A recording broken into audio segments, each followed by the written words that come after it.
Ladies and gentlemen, may I have your attention, please? Okay, our session is about to begin. Please have your seat, everybody.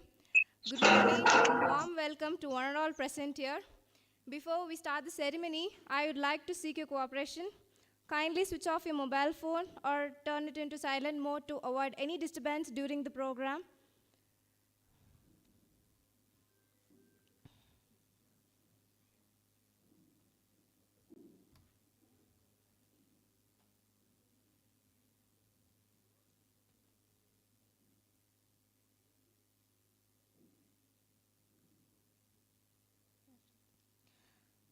May I request everyone to rise for the college anthem?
Before we commence the events of the day, we would like to start this program with a word of prayer.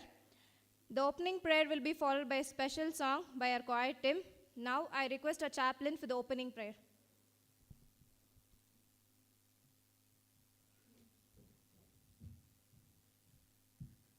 Good morning. Shall we all close our eyes for the word of prayer?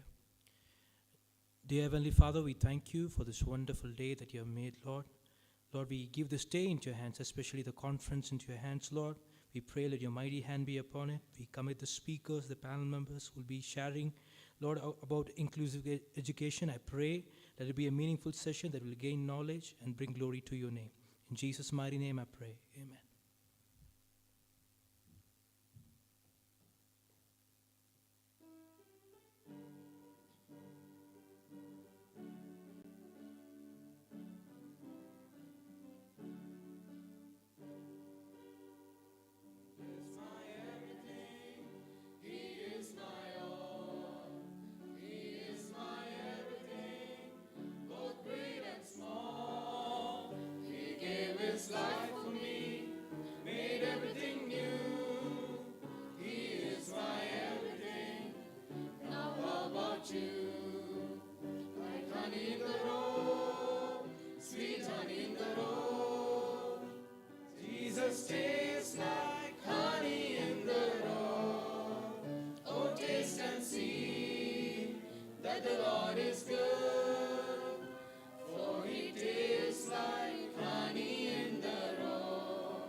Thank you, choir team. Once again, it's my great pleasure to invite you all to the International Conference on Promoting the Development of Inclusive Education 2022 on behalf of the Department of Social Work and Department of English with Mass Communication and Journalism of Kodaikanal Christian College. The International Conference aims to promote inclusive education. There will be plenty of knowledge-enhancing activities and cultural events for the students to participate in and enrich their understanding. Now, I'd like to call our respected principal and chairman, Dr. Sam Abraham, to honor our resource person.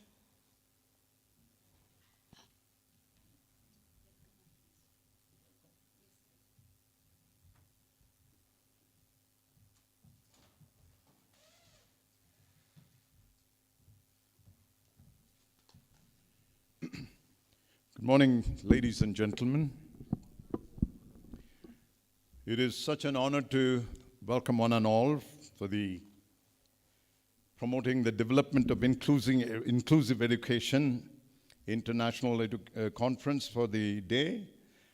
Conferences for Kodaikanal Christian College is very special and we take it with pride.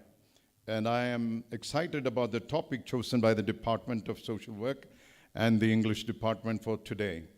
And I'm sure all of you are going to be focused, and I pray that you will receive something today. Not one will go out without having received something. This is for your future and development of others.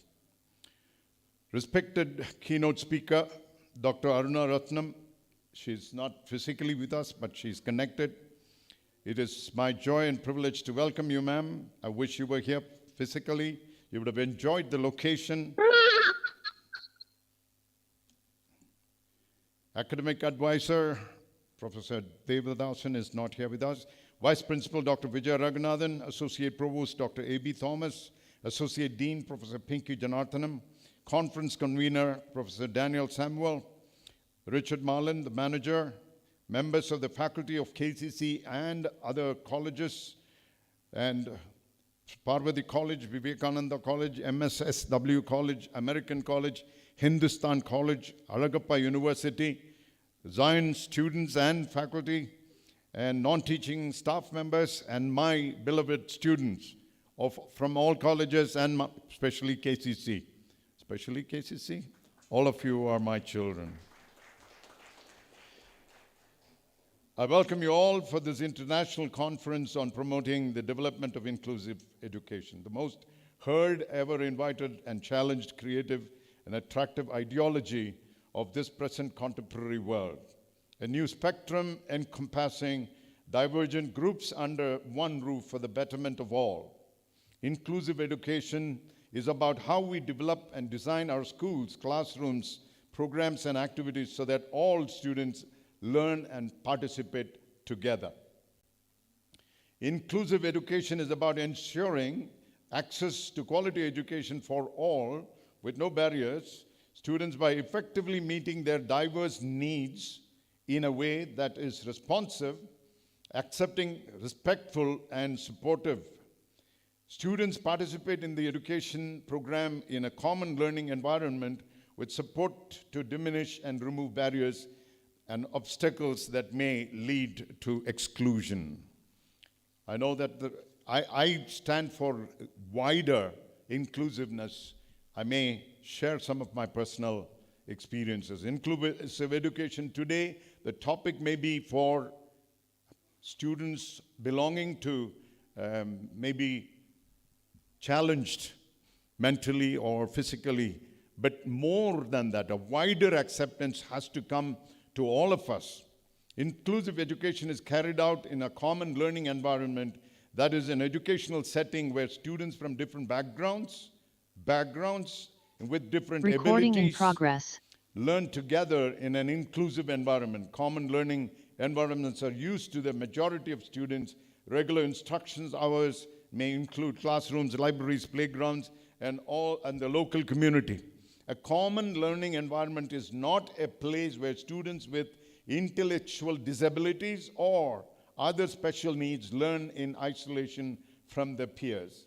My personal experience I would like to share so that you will take it as examples or experiences from a person who would like to share this. I studied in Madras Christian College. And in Madras Christian College, we had many blind students studying there. And I always teach them, and I always played with them, just like I would do it with any other student. And teach them also, like, peer group. We talk about girlfriends, we talk about other things. All that I used to do with the blind students. So they started recognizing me. Even if I change my walk, they will call me Sam. And I asked the students one day, how do you recognize? So they said something which I want you to take a note of. They said, everyone treats us differently. They look at us with sympathy. They pity us. But you treat us like one among others. You have not differentiated us. That makes us feel good. I would like all the audience to be attentive, please. Do not be discussing other things right now. Please, you've come for something to be focused on. I want youngsters to be learning good values. As you leave, as you start leading, you need to exhibit those values to the younger generation. So like that, we had a school, Kodaikanal Christian School. We had somebody to come. He was mentally retarded or challenged. So they said, can we bring him? I asked the students of the school, somebody like this is coming. Can we accept him as a student? Will you cooperate with them? And I asked the faculty members, teachers, and they said yes. With their support, we had them come here. His name is Prahlad. He was here with us for 4 years, but he could not complete. He finished his 12th because that environment was given to him. And then he joined economics here in KCC. But when we parted with the school, he could not stay. Now, even till today, they say those 4 years that he was in KCS was the best of times in his life. I want you to start accepting people in that manner, accepting with the whole community to take it together. We also had a policy of accepting polio students to come to KCC without having to pay any fees. Undergraduation and post-graduation, they have sat in this hall, they have finished normal without having to pay anything. But there was one incident when the first student, Ernest, who became the KAS member for the academics, that taught a lesson to many others. Someone who has been accepted like one among equal. It's not treating them equally. It is giving opportunities equally. That is what it's about, that today, the inclusiveness. We have a title called Lady of KCC and Gentleman of KCC, walking out when they finish every year we have that. And there are no barriers at all. And I had a parent comment one thing, only in KCC, we'll see a Muslim getting or a Hindu getting the lady title or a gentleman. Not to boast about, I want you to accept this with sincerity. I'm presenting it to you, that we will not differentiate people, not with gender, not with caste, not with color, not with anything. No background should become a qualification to become something. Our principal, Dr. John Sagayam, one day, for an exchange program with Japan, for among teachers. We had the categories of grading each teacher. And finally, it was for Viswanathan, the number one stood. And then Dr. John Sagayam came and said, we had a bishop's son by name Hamilton here. And he said, Sam, isn't it better we select a Christian to go for this exchange program? I told him, sir, let's be Christians in selecting first. I want you to take this as a part of learning today. I want you to treat everyone equally and give the opportunity equally. Today, we have a very, very special person as the keynote speaker. It's my great pleasure to introduce our eminent keynote speaker and one of the successful women, Dr. Aruna Ratnam. She is an experienced director of Madhuram Narayanan Center for Exceptional Children, a unit of Balamandir Kamaraj Trust. Her work with Tamil Nadu Science Forum included serving as state coordinator for Makkal Palli Yakkam, an after-school program in 1,000 villages. You have the opportunity, if you would only listen and take her instructions, you will also become like her. She served as educational specialist for Tamil Nadu and Kerala with UNICEF for 14 years.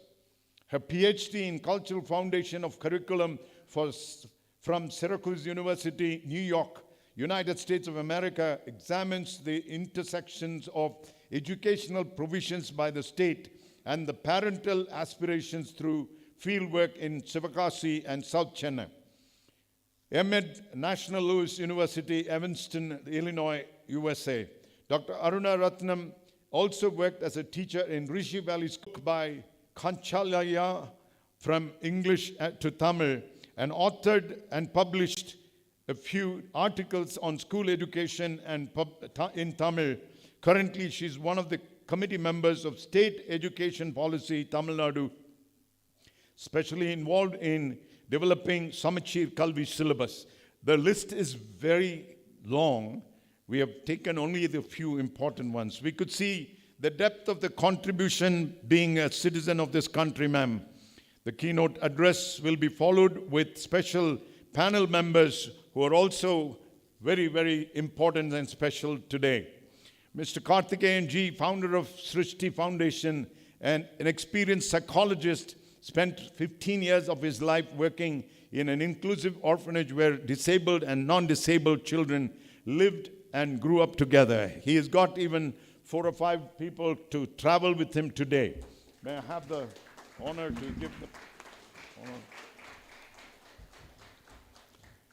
It's such a joy to see someone who has lived with them and brought them here to see you, to meet with you. And all the audience, we want you to become alive today. This day has a purpose in your life. You have a specific purpose today, and I want you to receive it.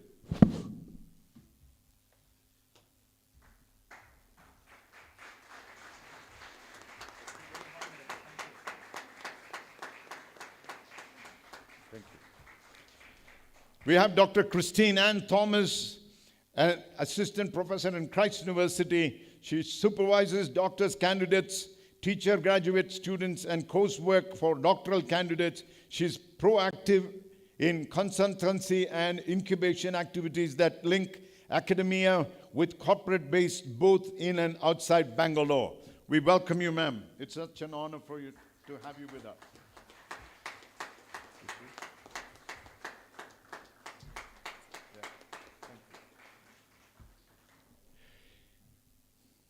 Mr. Jed and Miss Jen from the United States of America. They're from California. Jed has a master's in family and child therapist, and Jen has master's in social work. And they have the leadership providing with the well-researched strategies and a proven path for growth. Jed spent first decade of his career serving as a children's pastor. For the next decade, he worked as a marriage and family therapist, psychology professor, and wrote a few books in 22. To be exact, Ms. Jen is a school social worker, and they started I Thrive 320 as an organization out of desire and support families in succeeding and both their work from home life. They live in Alexandria, Minnesota, in the United States. They will be joining, not physically, but they will be joining from out there. Dr. L. Ramakrishnan, public health professional and vice principal of Sati, based in Chennai. He earned his doctorate in 2000 from University of Texas and Austin, USA. As of 2018, his portfolio includes support to the M-Maitri Digital Health Initiative to LGBTIQA+ inclusion programs, empower access to Vistara Project, Sambayu, and Project Swetana. Dr. Ip Verghese is the head of the Department of Social Work, BCM College, Kottayam. He was the General Secretary of Kerala Association of Social Workers, Program Officer also he was. He also is the Director of Childline Kottayam District Nodal Office. Special address will be given by Ms. Chloe. She is the Project Manager at the Asia Pacific Institute of Aging Studies. Her work aims to maximize the well-being of our older generation through high-quality research, work, collaboration with health and social service. I encourage each one of you here will become an ambassador to propagate this inclusiveness. You first start treating and giving opportunities equally. No caste, no color, no language, no religion, nothing to bar to accept them and giving equal opportunities. Number two, will become ambassadors of taking this message across. Wherever you go, see that everyone is given equal opportunity. Leave alone the physically challenged, mentally challenged. No barriers to be given to them. Have a wonderful day. Once again, welcome you all for this great occasion. Thank you.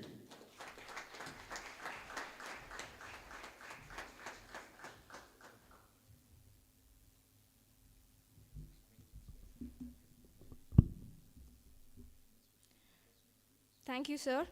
As the keynote address by Dr. Aruna Ratnam is virtual session on Zoom, I request the dignitaries on the dais to move to the first row.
Good morning, ma'am.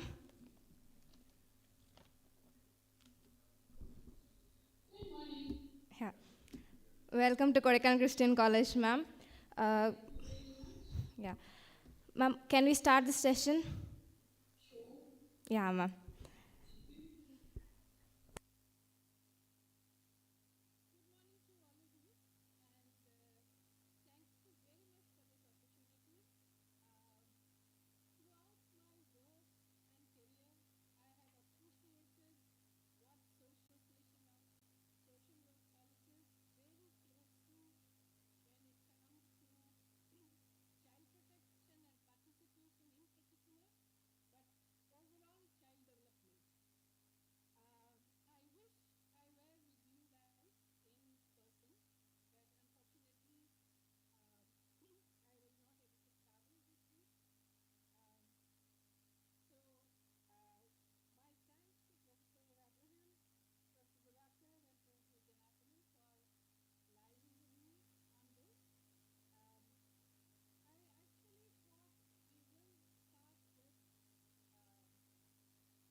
Yes, ma'am, your voice is audible. We can go on, ma'am.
Yeah.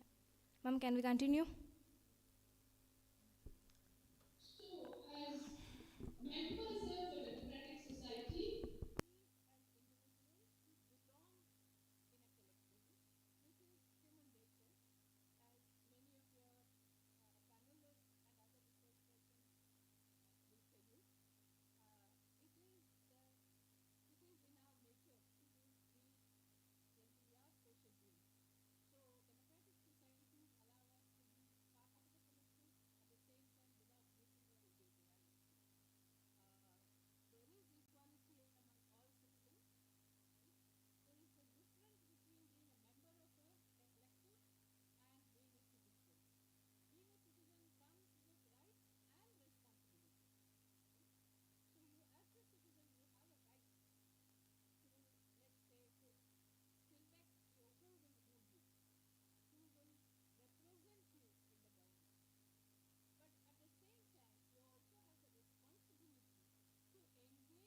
because community is coming to has always been there, but it is being used in a very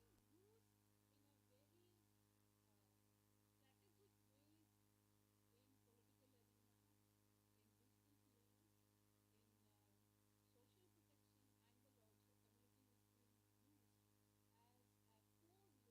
angle also. Community is being used as a code word for for certain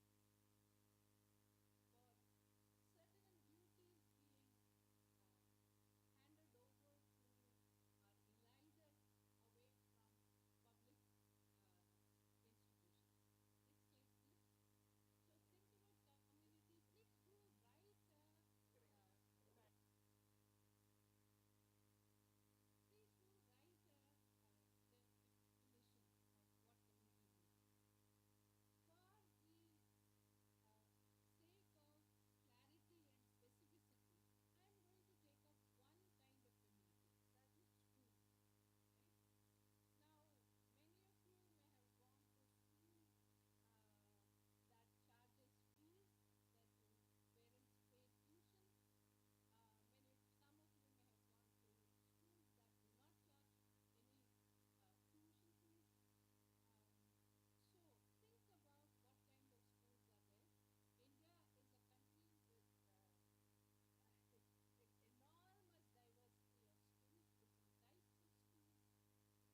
This is why I asked you to think about how you make friends. So, are you looking to appreciate a person different from you to be your friend? Or do you use that difference to keep that person away from you? So, when does difference become a gift? Unless we look at diversity, that is a very, very different set of people as my friends, as my circle, as my society, then we appreciate diversity, we look for diversity. Now, India, by historical and other reasons, is a very diverse country. Languages, you name any kind of social feature, we can find a host of diverse uh, set of people practicing it, whether it is religion, within a religion, different kinds of worship, different kinds of eating habits, different kinds of celebrations, different kinds of rituals, mourning, different kinds of celebrating a birth, different kinds of celebrating coming of age, etc., etc. Now, if we appreciate all these differences, we celebrate these differences, then we deserve to live in a democratic society. We enrich a democratic society when we celebrate difference and appreciate diversity. Now, Professor Abraham mentioned about intellectual disability. When you look at intellectual disability, the idea that certain ways in which your brain functions becomes a reason for you to be labeled as intellectually disabled is a problematic idea, right? Because the brains, a human being, how a human being develops is definitely different from for each person. Each person is unique and each child's development is unique. So to embrace that takes a lot of effort. It takes a lot of thinking and reflection. And one of the key words Professor Abraham used, acceptance. So you do have to accept that, yes, there will be people who are different from me. There will be people smarter than me. There will be people who are not as smart as me. There will be people who look different from me. There will be people who need my help. There will be people who can help me.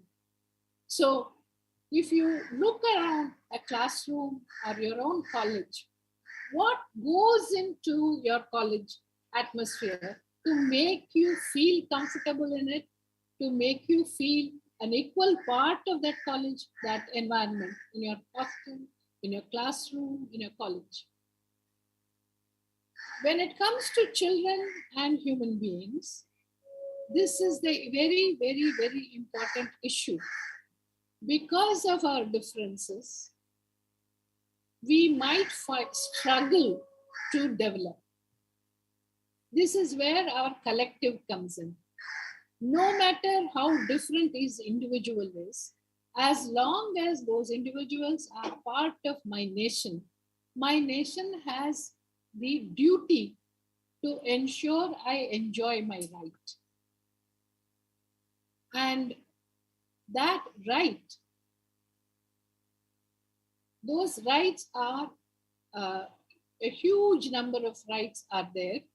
But in modern times, thanks to a huge number of efforts made by a lot of people, particularly people whose rights have been denied in many, many societies, whether it is Black people in the US, whether it is women across the world, whether it is Dalits in India, all of them have actually demanded that they be treated as equal, and their struggles, their fights, their struggles have to gain their rights, to enjoy their rights, have led to a number of international commitments on behalf of national governments. One such commitment that Government of India has signed is Child Rights Charter that was coordinated by the United Nations. Now, the Child Rights Charter ensures that every nation actually enables every child to survive, to develop, and it assures, every nation assures the children, each child within its territory, protection and participation. What does that mean? What does this? What do these things mean? What does survival mean? Next slide, please. Okay. So I'm a child. Now, how do I? You tell me I have a right. What does that mean? I have to survive. I have to actually physically thrive, not just survive, but thrive. Now, all children do not thrive in every society. There are children who are born in circumstances which does not enable, which is not the optimum kind of circumstances to grow to the maximum potential. For example, in India, 22% of children are said to be anemic. This is children under 5. So, what are the causes of anemia? Why are they anemic? Now, if you look into why this is, you find that gender discrimination of mothers, how we feed women, is a crucial aspect. Pregnant women are anemic, therefore the child is anemic. Women are married off early before they mature, and they bear children much before their bodies are ready for it. Therefore, the child is likely to be anemic. So it goes on like this. There are any number of children who need our support, who need extra support, families that need extra support for the children to survive. Part of this right of the child to survive, are government programs like universal immunization.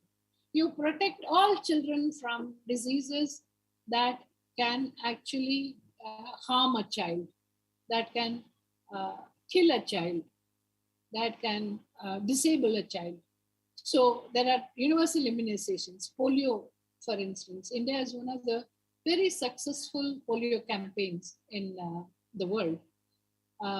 These are the kind of programs that the Government of India and therefore the state governments actually carry out, because they have the duty to protect every child. So you think about any of these kind of things. If you go to, there is a program by Indian government called Integrated Child Protection Service, as well as Integrated Child Services. Anganwadis you might have seen in rural areas and urban areas.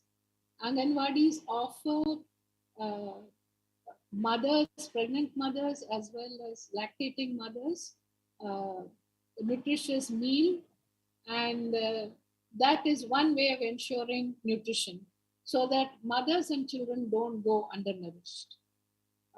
So there are any number of government programs that offer this kind of support so that the government fulfills its duties towards child survival. There is a similar program for development. Development is basically not just survival, but education as well as growth of a child. Now, of course, in development in education is the single largest program in India by the government. There is right to education, which guarantees and which puts the responsibility of educating children in the hands of the government. The government has to take the proactive measure of opening a school within a kilometer of habitation and offer good quality education with certain kinds of conditions for a school. So Right to Education Act ensures, that is the government's guarantee, that every child between the ages of 6 to 14 in India will be educated. Of course, education is not just a legal provision, it is a process again. So it need not be quality education. There is achievement in literacy and numeracy are poor across India, but there are constant uh, efforts to improve these things. Then a child has the right to be protected, to be safe. Now, this is a problematic thing, even though, again, Government of India has a support system, a legal framework called Integrated Child Protective Services, in which a child who is being harmed, who feels unsafe, can ask for help. All of you might have heard of Childline 1098. That is part of the scheme. So every child has the right to call for protection, call for help if he or she is being harmed. And on behalf of the child, any of you, if you see a child being beaten, if you see a child in poor condition, abandoned, you can call Childline 1098. And this is the government's duty, this is the government's responsibility, the government program to offer protection for children. There are, under this scheme, the government also runs orphanages, the government runs schools for children who might have committed crimes. Yeah. Thank you for reminding me of the time. So there are all these things. So when a government signs a treaty guaranteeing children, guaranteeing the rights of people who need support, the government comes up with schemes and plans to offer that support, to reach that support to the people who need it. Now, lastly, child participation. Many of you may actually laugh at this, but please remember, as young people, you have a right to participate in your learning. You actually actively choose, saying, this is the kind of learning I want, this is the kind of school I want, this is the kind of classroom I want, and this is the kind of books and learning materials and methodology I want. You have that right. And but unfortunately, given our differences, given our the way we function as a society, many children drop out because they feel they are not heard in the school. Many children get pushed out. This happens particularly to children with disability because they are not supported physically in mainstream schools. And the school calls the parents and says, oh, we can't help your child. Maybe you should find some other child. So this is called push out, right? So these things do happen, but please remember, we do have the legal framework with which we can fight these kind of discriminatory practices. Now, all these provisions are available equally to every child, but is equality enough? Do all the duty bearers have equal capacity to carry out their duties? This is again a question for social work. As you go and start working in your profession, this is a question that will keep coming up again and again. Next slide, please. Next. So, like I said, the duty of the government to offer all these protections so that children can enjoy all the rights. So you will keep hearing these words, especially in the English media, freebies. They call it with extraordinary with books and learning materials. This is remember, India is a society till about 70 or even 90 years ago. We excluded a huge number of people from looking at printed material. We said you should not study. If you study, you will be punished. We said that to a huge number of people. Therefore, now we actually we make sure that every child, no matter in which what family he is born as a caretaker allowance. All these are given by the government on behalf of society to actually offset the inequality in their circumstances. So we need to go beyond, as a democratic society, we need to go beyond equality. Equality is acceptance, and I say, okay, you and I are, you just shake hands and you and I are equal. But equity is what Professor Abraham mentioned as opportunity. You create opportunities for everyone as and when they need it and where they need it. And the ultimate goal is social justice. That is, everyone gets a fair share of the common good or the public good like education and health. Next slide, please. So this is a very important, this is the crux of the matter of inclusion. Inclusion is justice. If we don't include every and all citizens, then we are not a democratic society. We can't keep having margins. We can't keep marginalizing people. We need to create an environment in which everyone gets what they need, the support they need. So you will find that this is a very important idea, that equality is a first step and equity is more nuanced ideas of equality. Practices that actually reach out to the marginalized. And justice is removing the barriers to equality, removing the barriers that exclude people, and finding and making our society better. You are young. Next slide, please. So I want you to go back to that transitive verb thing, right? Power of an individual. Individuals have power to include. So please exercise that power. You have the power to act on protesting exclusion and proactively doing inclusion. And there is power in a citizen by being part of a collective to include as many people. And we do have the legal framework for inclusion. That is why I was talking about Child Rights Charter. Every law in this land is there for protection and inclusion. And as I said, social work and journalism, communication, mass communication, these are ways in which these are professional fields which make sure that these kind of opportunities are available in every nook and corner, that you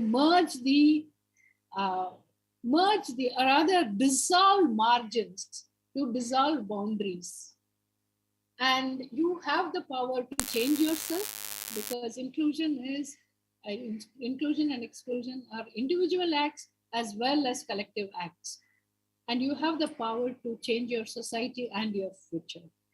And thank you very much for this opportunity, and wish you all the best in your professional career. Thank you.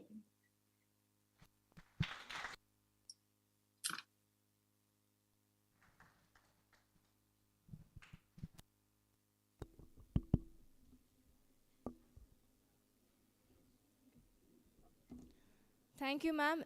Is there any questions?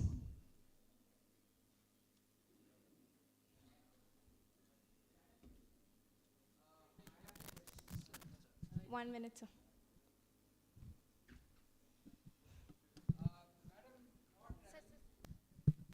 Good morning, ma'am. Your presentation was amazing. At the outset, it was really enriching. I have a simple question: that what reformatory measures Government of India can take to make social inclusion in true spirit? Thank you, ma'am.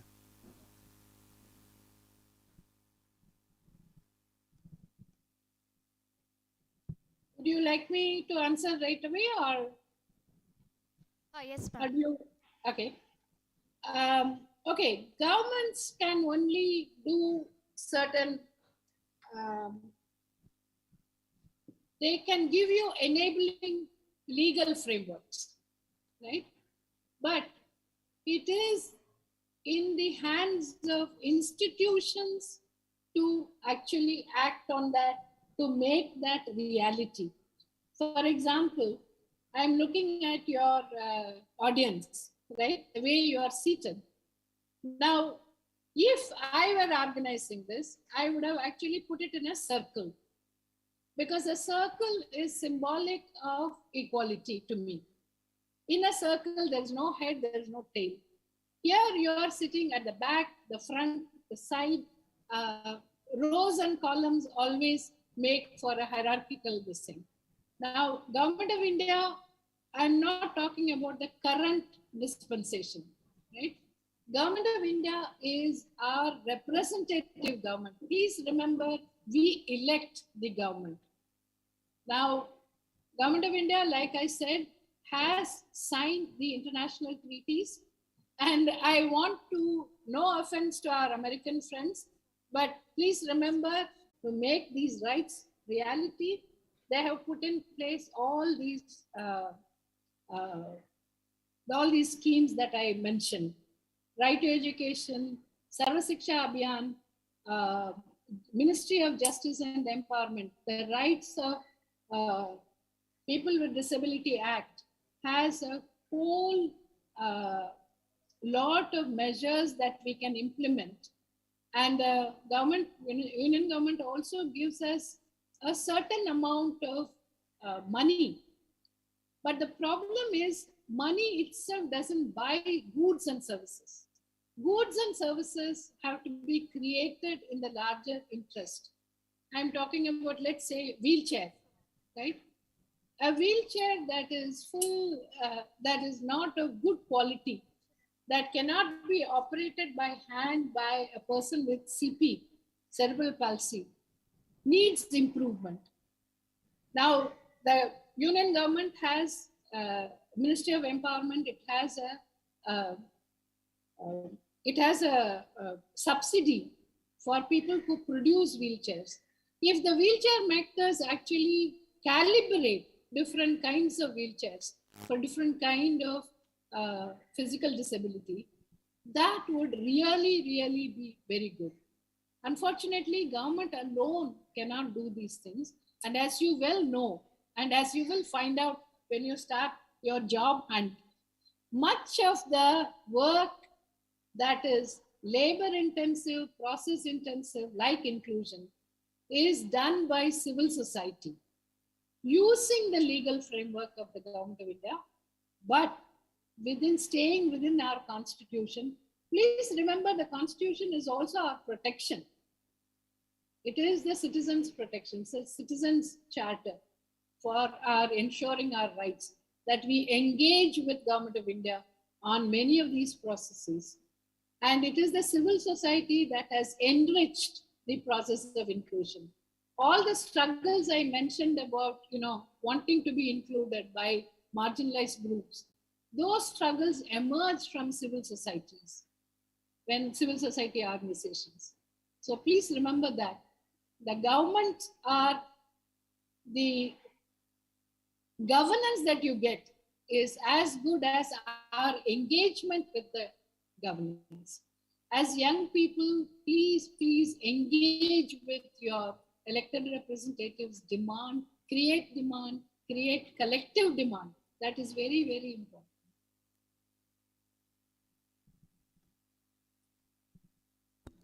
Thank you, ma'am. Any other questions?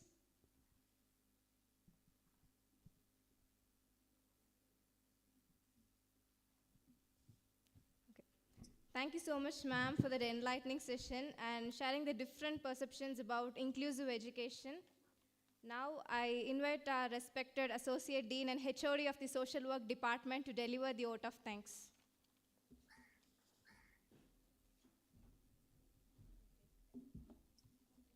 It's my pleasure and privilege to stand before you all to give this vote of thanks. First of all, I would like to thank the God Almighty for giving this great opportunity to conduct this conference in this prestigious campus. Inclusion is not tolerance, it's an unquestionable acceptance. Correspondingly, this conference mainly aims to emphasize on the valuing student differences and supporting their learning needs. Make everyone understand that every student does have a voice and we need to start listening to that voice. I would like to register our sincere gratitude to our guest of honor, keynote speaker, inclusive education in a holistic perspective. We are very grateful to you, ma'am. And on behalf of our chairman, management, faculty members, and students, I thank you, ma'am. I would like to thank our beloved chairman and principal for all the words of wisdom that radiated the source of energy within us. I really in depth to thank our chairman for making this conference a successful one. Further, I would like to thank our vice chairperson, Dr. Geeta Abraham, our vice principal, Dr. Vijay Raghunathan sir, academic advisor, Dr. Bowden, duty to appreciate and thank all the participants. Once again, and thank you very much, who are all assembled here physically and virtually. Thank you.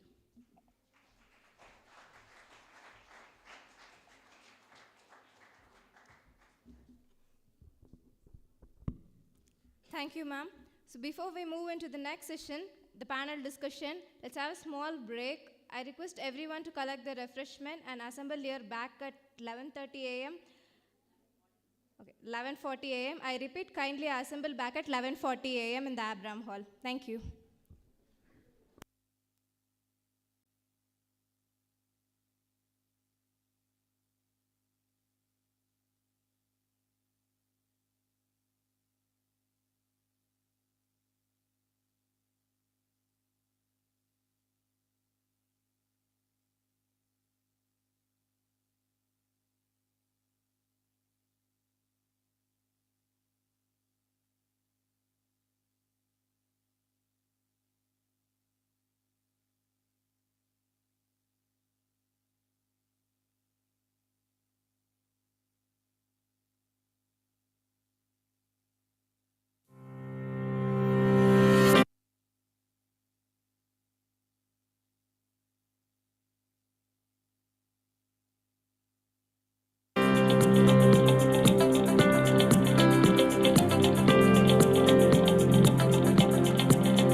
Kindly, everybody, please have your seat. The session will begin shortly.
Good morning again. Can we have silence?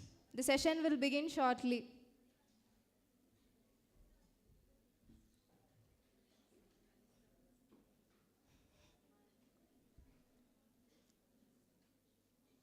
Thank you for assembling on time.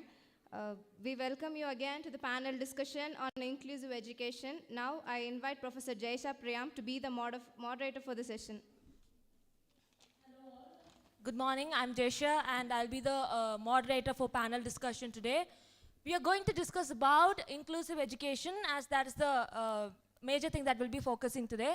Moreover, in the morning session, when we all listen to the keynote speaker, one thing we have to note, inclusive education is not, cannot be confined to classroom. We have to think in total entity. We cannot just think about classroom space and work only on pedagogy, evaluation, teaching practices, and think that inclusive education can be achieved.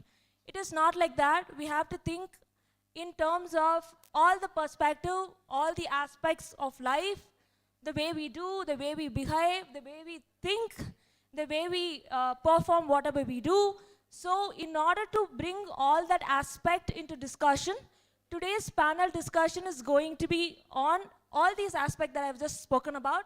We'll talk about life skills, we'll talk about teaching practices, we'll talk about evaluation, and we also have people who are living the life that we are thinking about. They are just the models that we can follow and lead a life based on their practices.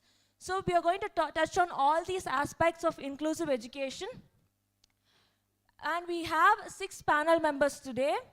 4 will be connecting virtually. 2 are international presenters, panel members for the evening. The first is Dr. Aib Verghese. Aib Verghese is the head of Department of Social Work at BCM College. He was the General Secretary at CAPS. CAPS is Kerala Association of Professional Social Workers.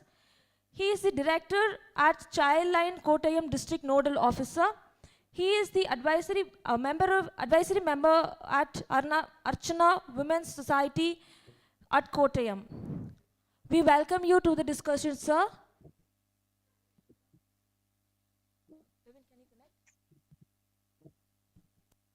Hello. Hello. Am I audible? Yeah, you're audible, sir.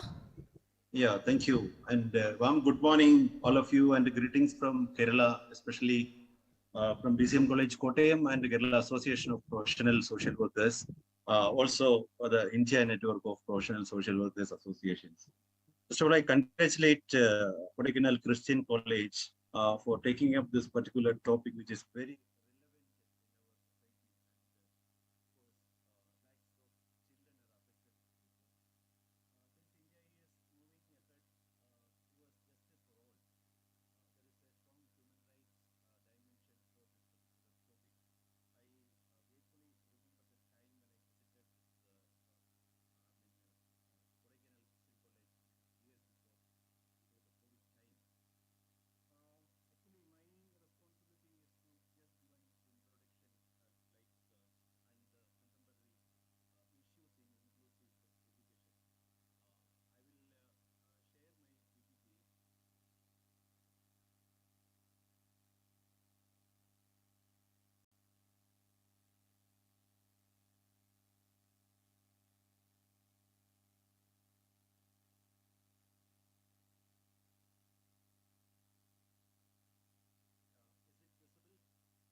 Yes, sir, it's visible.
children are ignorant of all these things. So, of course, and they will be fearful and ignorant.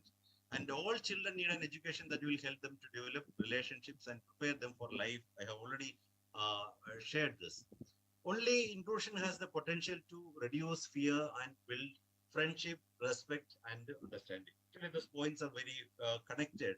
So that is very important. Now, this shows some of the target group who should be included. Actually, this list is keep changing. Uh, Now, so some more I think areas are being added. But as of now, we can understand that infants and children with the special needs in the age group of 6 to 6 and further to 6 to 14, and young persons from the age of 14 to 16. Then other blindness or low vision, leprosy cured, hearing impaired, and locomotor disability, physical, and mental retardation, mental illness, autism, cerebral palsy, and some people are having multiple disabilities. See, uh, some of the, when we discuss deeply, we may also understand that may not be possible for inclusive education to all the types of children, all the types of children. There may be some very critical cases. They may require some special assistance. And there may be children who are unable to come to school that because they may be requiring some special care and attention that needs to be taken care of. But otherwise, some of the challenges, if you look at, one is indifferent attitude of most mainstream schools towards persons with disability. I have already shared with house that personal experience. So some of the schools want only good students, best students, academically best students, physically best students, and they are only thinking about the reputation of particular schools. How the children, even coming in a wheelchair, they can climb to any floor.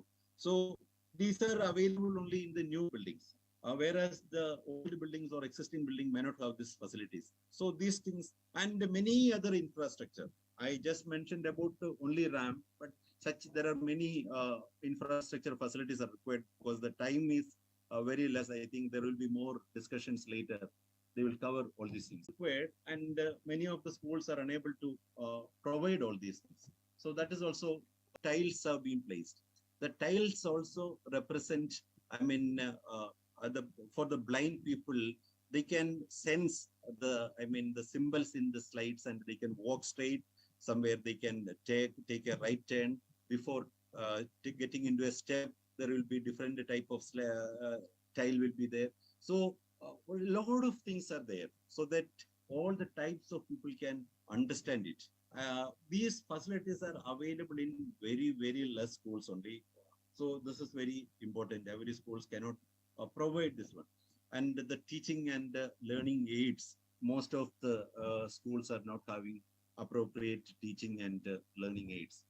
Some other things are differences in characteristics of individual people. This is a big challenge because, as we have just mentioned, a list of target group. Each type of people have the requirement of each type of children are different. So it may be very difficult to address in a particular class if different types of disabilities are there.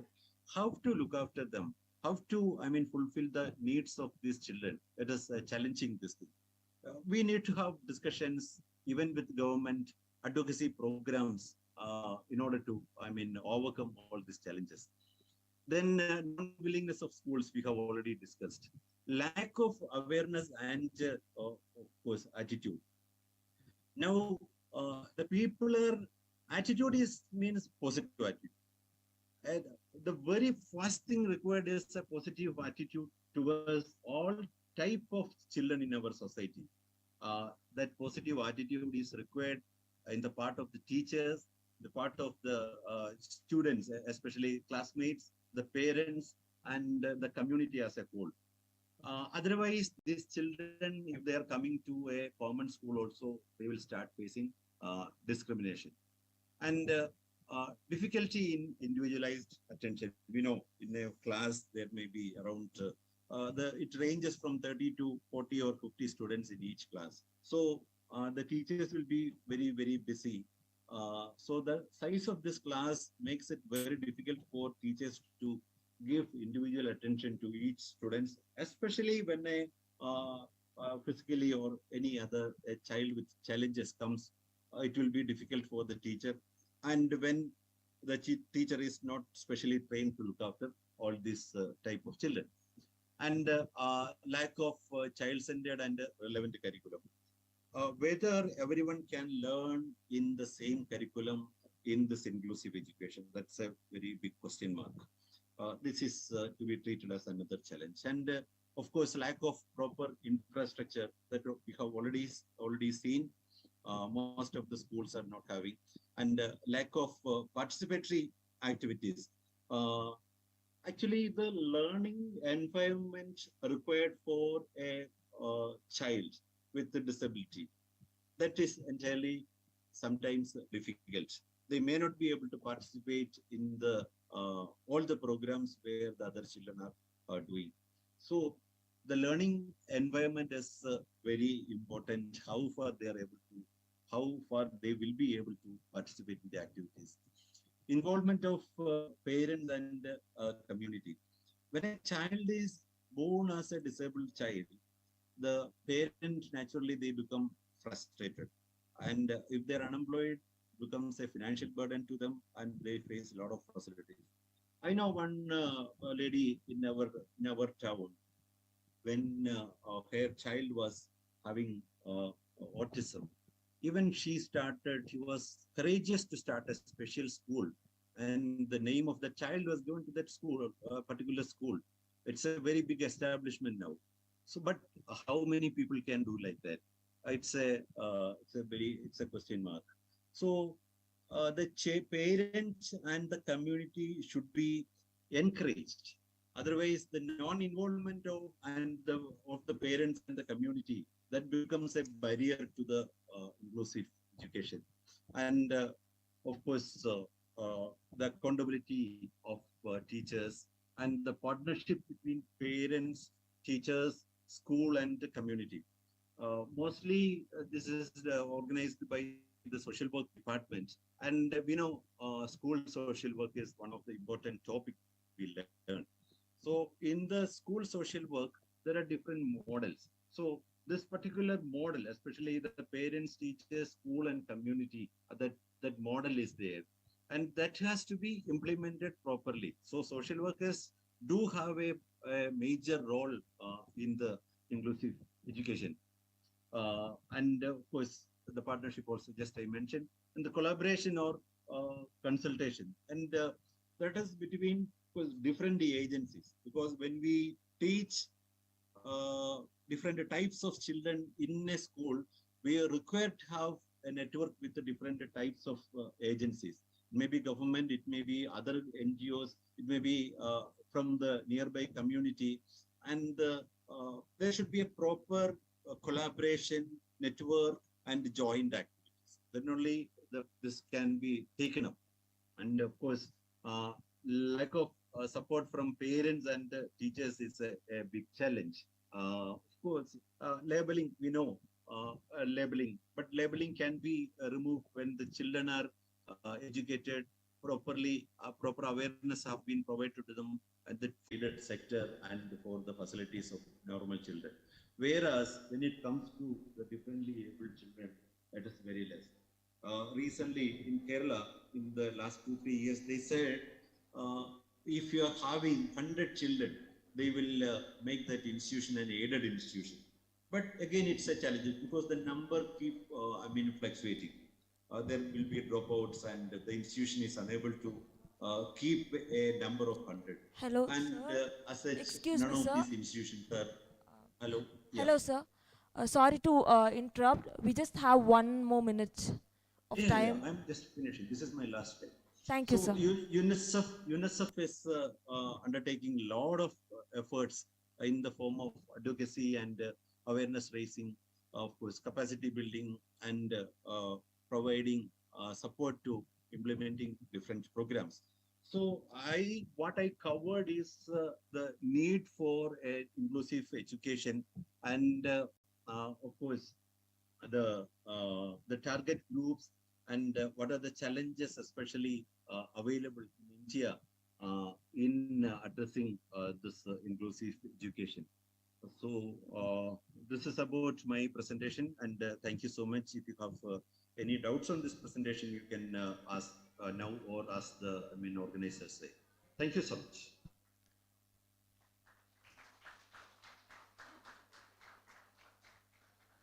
Thank you. Thank you, Aib sir. It was very informative. And thank you for covering contemporary issues in inclusive education. From this entire discussion, one thing we can take it as a key word that we all have to follow and think about. It's nothing, it's consideration. We have to be considerate about what's happening around. We have to be considerate about the infrastructure that we are utilizing and whether everyone can accommodate and use that particular infrastructure and access the materials that we are utilizing on a day-to-day basis.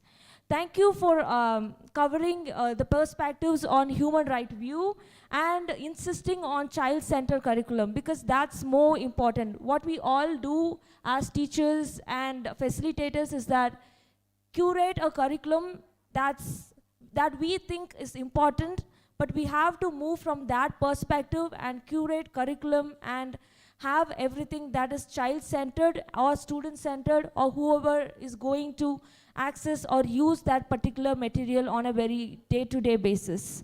Thank you again, sir. We'll take question at the end of the panel discussion. Next speaker is Dr. Christine Ann Thomas.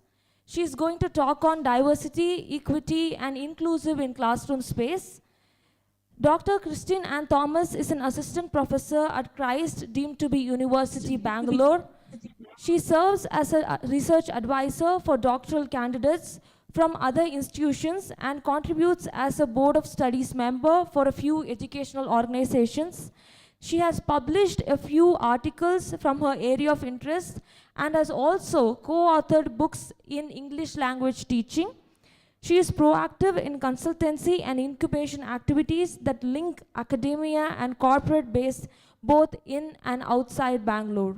Now I invite Dr. Christine Ann Thomas to have a talk on diversity, equity, and inclusive in classroom space. Over to you, ma'am. Good afternoon, everyone. So, as Professor Jaisha has mentioned, we'll be looking at diversity, equity, and inclusion. So, if you look at the previous two sessions, they were very channeled on disabilities, children with special needs, etc. I will be looking at it in a little bit more lighter manner from the language perspective and from the classroom perspective, because we are looking at within classroom spaces. So I'm pretty sure most of you would have studied or had a classmate who had a special need, who had a disability, okay? Or perhaps you felt that that child needed some more care, okay? It might have been even you, or it might have been your classmate. It's not necessary that the student had a visible disability for you to be able to see, all right? So every day in every class, there is no one set of students that are extremely good or extremely weak. We are a mixture of students. That's what makes the world going. So what we are looking at today is how we can make that classroom better. I assume there will be teachers, so I'll be talking both from a teacher perspective and from a student perspective. All right, class, keep quiet. All right. So when you look at education previously, they used to be very academically driven. They did not bother about the humanistic perspective. Today, education has become more humanistically challenged, because over a period of time, they realized that if you don't address these issues, grades will not improve, number of students will drop, of dropouts will increase. So taking that all into consideration, we have taken equity, inclusivity, and all diversity to be part and parcel of academia. However, if you look at in your exams, it does not translate into marks. But we don't realize that all of this influences the marks that you get. Okay? So we'll be looking at how we can make it better and improve it. All right. Next slide, please. Yeah. So what we are looking at is elements of diversity. When I'm talking about diversity, as I said, I will not be looking at what the previous two speakers did. We'll be looking at it more on the lines of language diversity, ethnicity, culture, religion, race, gender, all of this. So all of you are already part and parcel of what we're looking at today. No two of you, all of you can't say we all speak the same language at home. All of you can't say we are all the same gender. All of you can't say we are all the same religion. So you're already a part and parcel of what we are addressing today. You all have your differences, but somehow you manage to work in cohesion with each other. Okay? So what are we going to look at here is the very subtleties of a classroom environment, wherein you see students perhaps of a marginalized religion. All right? They don't get that much of an attention. Or perhaps a student who has a very accented English language, who is always poked fun at, or maybe a student who does not perform as well as expected by the institution. We always like to associate marks with intelligence, which is very wrong. So in those kind of situations, children who perhaps come under all that I have mentioned will probably feel marginalized. And how are we going to make that space inclusive for them? Okay? You can reflect and see, have you been inclusive of those kind of children? If you were in their place, how would you react to it? All right? So one way in which you can make a difference is by making them feel included in your space. Now, when there are many, I have noticed as a teacher, I have noticed children being marginalized in their own class. It's not necessary that they should have something that is very obvious for people to treat them marginalized. No. It's just a group mentality that comes over a period of time. And people do not like to break out of that shell simply because they're scared. What will my classmates say if I go and talk to that person? What will my classmates say, if I am going to be nice to this person? So that becomes a problem. And if you realize all these distinctions that we create are based on certain biases that are set in society. It is not something that you grow up with. Society tells you, you treat people like this differently, and you begin to think that it is normal. Sometimes you even feel bad for your behavior, but because your peers are looking at you, you also join the group. All right? So one way in which we could do it is be the voice of the voiceless. When there is an opportunity for you to tell people who are making a mistake that they are wrong, make that issue. It's not necessary that they are going to love you for what you say. Nor are they going to put you on their shoulder and hail you as their hero. No, it's not going to happen. But somewhere you are making a difference in someone's life. And this applies to both teachers as well. The minute we see marginalization happening in a class, we cannot turn a blind side to it, which happens. We just want to complete the portions. We want to get on with the class. We don't have time to address this, or other academia does not give us that luxury of time. But we need to address it at that very moment to see it happening.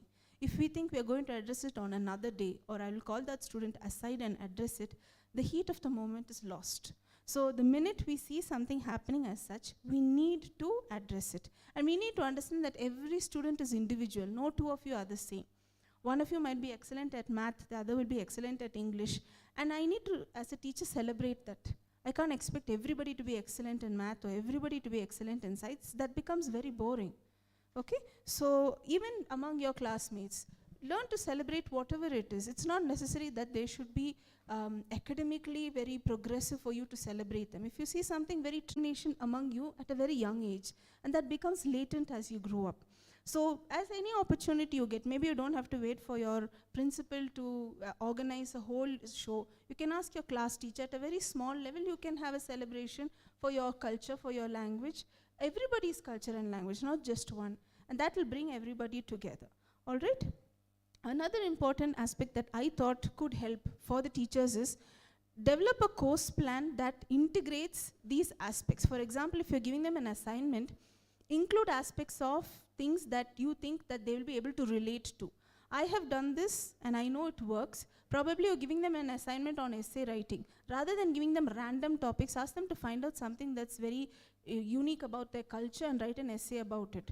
Probably they have a language, their mother tongue, there is no written script, there's only spoken script. You can ask those students to go and inquire and write about it.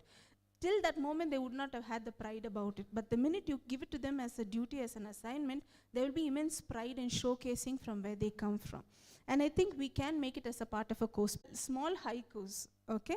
And I thought that you could read them if they're visible to you, and you can associate whether they are how does it strike you when you read one of these haikus? What comes to your mind? Do you think of diversity? Do you think of inclusion? Or do you think of equity? Okay? I'll probably share it with the faculty and they can share it with you, because I never knew it will be so tiny and people at the back can hardly see anything. All right. I can read. All right. So I'll read the first one.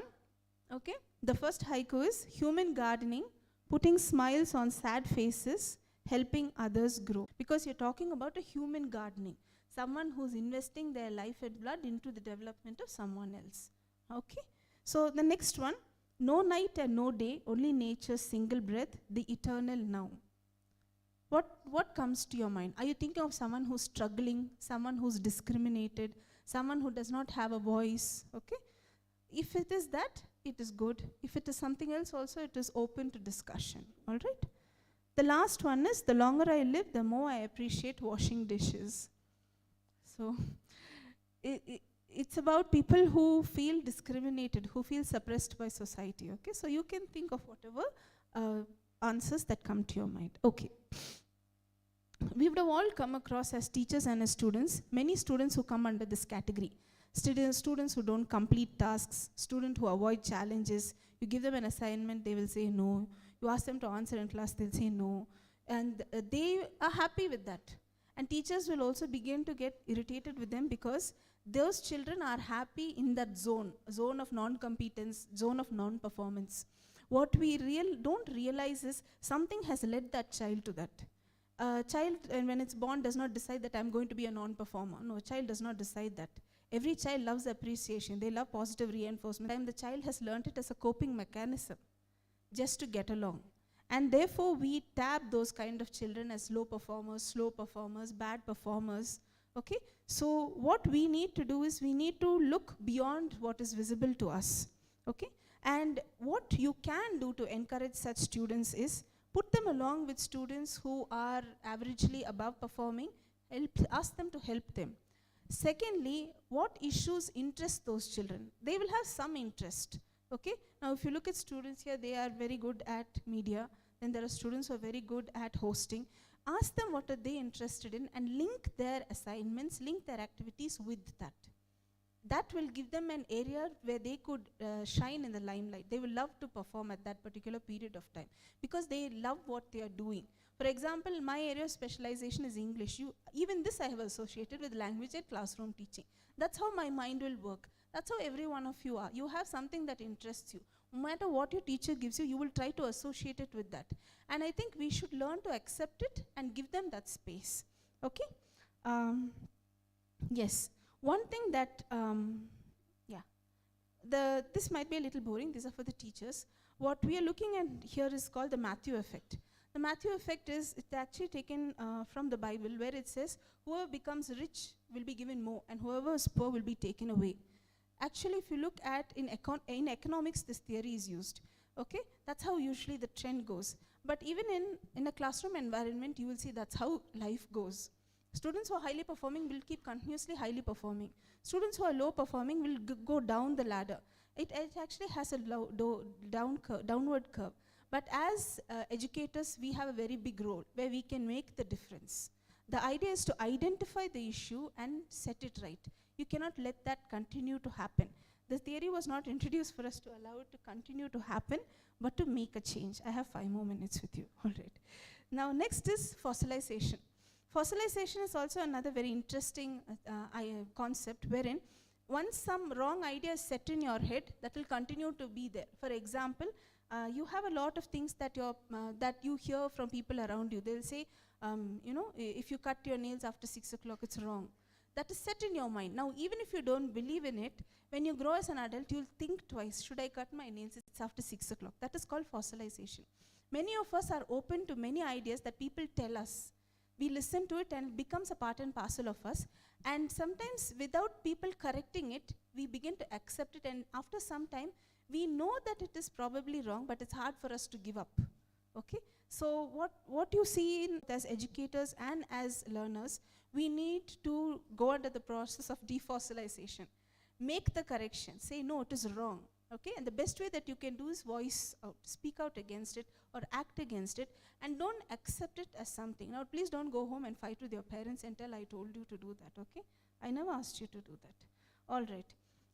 Some ways to encourage learners in an environment where you have mixed challenges. Okay, one is called tokenism. Tokenism is immediate appreciation. My son is 6 years old. If he goes to school, he does a good assignment, he'll get 1 star. The teacher has a pack of stickers. She will give that star. And I think it's, for me it was very trivial, but for him it's a big deal. He will come home and he will show me that star. See, I got a star. Okay, so tokenism really works, but it does not work on the long term. It's very immediate, short term. Okay. Another thing that you can do is you can create intrinsic motivation. What is your interest? Where do you want to go? Keep asking your students, what do you want to do in life? That will keep them channeled to what they want to go. The minute we stop that, children who don't have long-term goals will never achieve short-term goals. So long-term goals and short-term goals are very, very closely associated with each other. Okay, another one is positive reinforcement. In a classroom environment, if a student makes a mistake, rather than saying you're wrong, give them an opportunity to correct. Give them clues to think what might be the right answer. Allow their friends to help them. That gives them an opportunity to make mistakes, as I was telling sir. It gives them an opportunity to make mistakes and learn from that. They're not scared. Most of the time, I remember when my teacher asked me, what is the answer? I would freeze in fear, because if I say a wrong answer, my whole class will laugh. That is a very, very unhappy situation. You should be able to make a mistake, even if it's wrong, try. And when your teacher corrects you, take it positively, all right? You can give negative feedback as teachers. You can tell them, this is wrong, but you will first give a positive feedback. Then you give the negative feedback. For example, yeah, your sentence structure was very good, but this one word is wrong. So the student takes the appreciation first, and it's like sugar-coated medicine, okay? You like the sweetness, but inside there is the content, and you get the content. The idea sticks with you, but it doesn't hurt you as much, all right? Next one is giving assignments within something that you call as the zone of proximal development. The zone of proximal development, you all might be aware, something that you are able to do and something that you are capable of achieving. So, okay, so your known knowledge to your unknown knowledge. Give them assignments that move from that in that manner. That gives them a challenging environment. If it's going to be completely new, they will not be able to undertake the assignment. Fear of failure will be there. So give them something that is slightly easy, at the same time challenging, so they will complete whatever is easy for them and then approach something that is difficult, and they will be able to achieve it because of the success of what they have done. Okay, one more minute. Okay, next one is you can create assignments on the lines of Gardner's multiple intelligence that the teachers will know. Okay, I'll move to the next slide. I got lots, but I'll finish. Okay. Next one is encourage students to take up leadership roles. Don't give leadership roles to only students who are first rank holders or efficient. You never know who can be a leader. And it's not necessary that there should be only one leader. You can have small group leaders. You can have leader for art class. You can have leader for discipline. You can have leader for eating lunch. You can have anything. And that kind of encourages them, because being a leader is a lot of responsibilities. And then they begin to see the world in a different perspective. Okay? I'm not having much time. So this inert knowledge is something that I want to tell you about. Inert knowledge is, suppose now all of you know that caste discrimination is bad. It's been taught you in class. But when you do not implement it, it becomes inert knowledge. I know caste discrimination is bad as an adult, but yet when in my family someone looks for marriage alliance, I will see if that person belongs to my caste. That is called as inert knowledge. Inert knowledge is, I know it is wrong. I've been taught it is wrong. It is there in my subconscious. But still I do the wrong simply because no one has told me you're doing wrong. Okay? So inert knowledge is something that you have to get rid of, and I'll end my session. Thank you.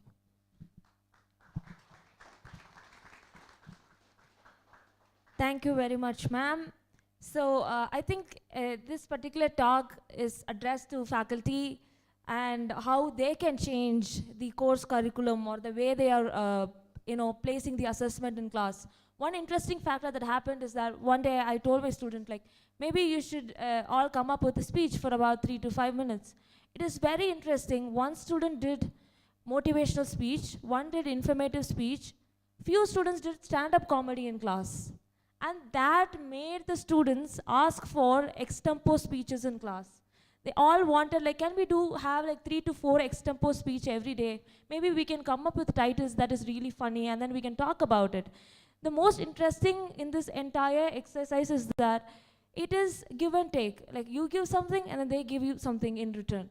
And it also encourages the student to act in class the way they want and not hide something from us. Thank you very much, ma'am, for giving us tips on how to take assessment, how to approach students in class. I want to specifically, I think the keyword of her talk is trivial biases. One thing we all have is that we are very much, we want to have American accent or UK accent, though we are all Indian. But she said that there are trivial biases. She just used the word trivial on something that we all think great and something that we all want to achieve on a daily basis, and we are working on it on daily basis. So, and discrimination on low performance, how teachers' perspectives are impacting the students. And she also spoke about Matthew effect and fossilization, which is very much important, because just because we are listening, we are not on, like, just because we are listening on a day-to-day basis from a very young age, we are conditioned to think that way, and we are not questioning what we are behaving on a day-to-day basis. Thank you very much, ma'am. Your tips would definitely help everyone here, both students and faculty, to incorporate all the skills, tips you have given today for the day. Next, we have two speakers, Mr. Jen and Mr. Jenny. Jed and Jenny have specialized in helping busy professionals elevate their life and leadership by providing them with well-researched strategies and a proven path for leadership. In 2019, he was given an award for the highest rated coach, and because he wanted to, the main goal of his entire thing is that he wants to see people succeed. In 2022, they have decided to, they have started I Thrive 3020 to support families in succeeding in their work and home life. The topic of discussion is role of parents in children education and peer specialists.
parenting, in being a peer specialist, in teaching kids, how do we go after that one? That one who isn't learning like the majority of the class. This idea that to teach is a cause to learn. We've got 3 ideas we want to share with you to help your kids learn. My favorite professor's favorite saying was this: if you didn't learn, then I didn't teach. And I love that he took responsibility for just kind of the whole class's learning. That's why I can still recite his final today and still remember so much that I learned in his class. All right, so the first one right here is meeting basic needs. Basic needs today are, in order for us to teach, people have to hear us. Audio has to work. Video has to work. Yep, basic needs in your classroom really looks like basic needs that our kids, so as parents, when we are getting our kids ready, or when I'm talking to parents as they're preparing for an upcoming school year, we talk a lot about just getting your student ready for school in the morning, right? So when you're talking to parents and engaging with them, what can they do at home? They can make sure that their student is well rested. Students who are very tired have a very difficult time learning, right? I have a difficult time learning if I'm too tired. Students who are hungry really have a difficult time paying attention and learning because they're thinking about being hungry and when they're going to eat next, right? All of those kind of basic needs. If they're too cold in the classroom, that can disrupt learning. If they're too hot in the classroom, that can disrupt learning. All of those different things that are going to distract them from learning, we have to make sure that they're met. So both as a parent in the morning, I'm always encouraging them to do the best they can, do what they can to get their child ready in the morning, because often in my classroom in particular, I serve a lot of students who have some difficult home lives and situations that they're coming from. And so they might not be able to meet all those basic needs at home, and that's okay. So we pick up wherever the parent has left off. If that child came in and they did not have breakfast, we keep a little fridge with lots of snacks and breakfast and good healthy food for them so that we can meet that need. Now, they might arrive right in the middle of math. That's okay. They eat first, then they come and join the lesson when they are ready to do so. And that for us is inclusive education. It's making sure that every time a student steps foot into our room, we've done everything possible to make sure that they are ready for their day and that they're set up for success. Yeah. I'm a little bit hesitant to go here. We're going to have to keep this quick, but this is a passion of both of ours. Which, wouldn't it be great if every student showed up just engaged and ready to learn, or you could get them a meal, get them a snack, and they'd be good to go. But the truth is there's kind of brain science behind this, there's biology behind this. As a therapist who's at the middle school, at least one day a week working with middle schoolers, I know there are a lot of middle schoolers, and there's a lot of kids who come to school and they're not thinking with their prefrontal cortex. Their critical thinking part of the brain is turned off, and they've got this part of the brain called the amygdala activated, this tiny almond portion size part of the brain that tells them to either pick a fight, run away, or just freezes them up. And so what do you do? What do you do when kids are there? They're not thinking clearly. They've got that logic part of their brain turned off, and they are in just freeze mode because something bad happened. So what you're talking about is our students who walk in who have had a lot going on in their little lives, right? And so they might be walking in with some trauma or some things that are going on that really cognizantly is difficult for them to engage in the lesson because they're thinking about whether or not they're safe. They're thinking about just a lot of other things. And like Jed referenced, you have your prefrontal cortex, which is your problem solving and reasoning part of your brain, but that part isn't functioning if you are feeling unsafe, right? And so when we have students that come in, I really lean on that passage like you talked about, leaving the 99, right? So sometimes I come in and my students get triggered by something and they get scared or they get upset, and that comes out for them looking like big behavior, right? they are now running away from the teachers, or they are throwing things, or they are getting physically aggressive even in our classrooms. And unfortunately, it's a growing problem in classrooms that students are coming in with these big behaviors and big emotions that they just don't know what to do with. And always, always, always, we stop.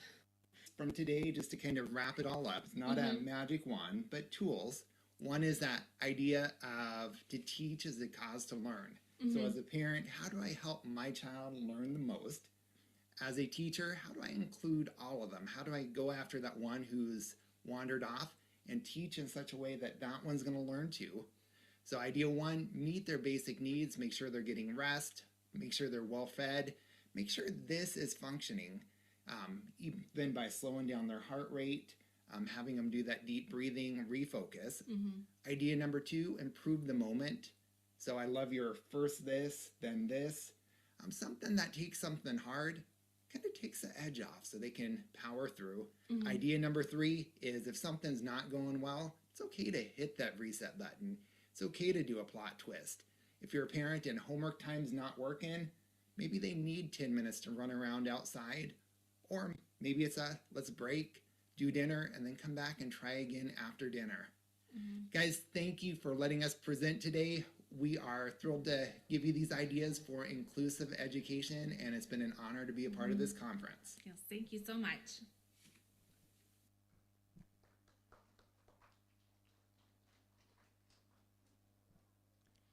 Thank you, Mr. Jen and Ms. Jane.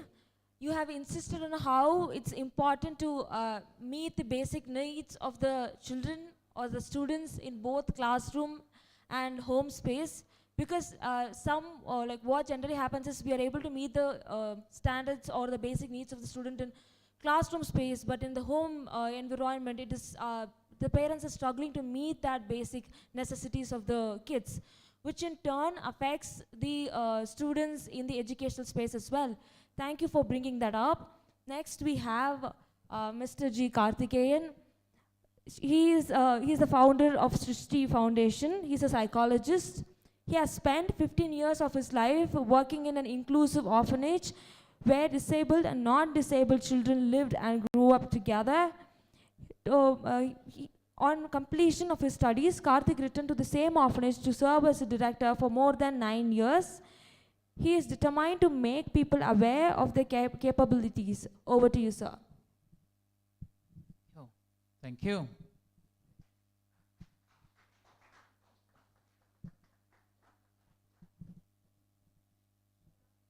So we watch a video, small video, then I speak. Yeah.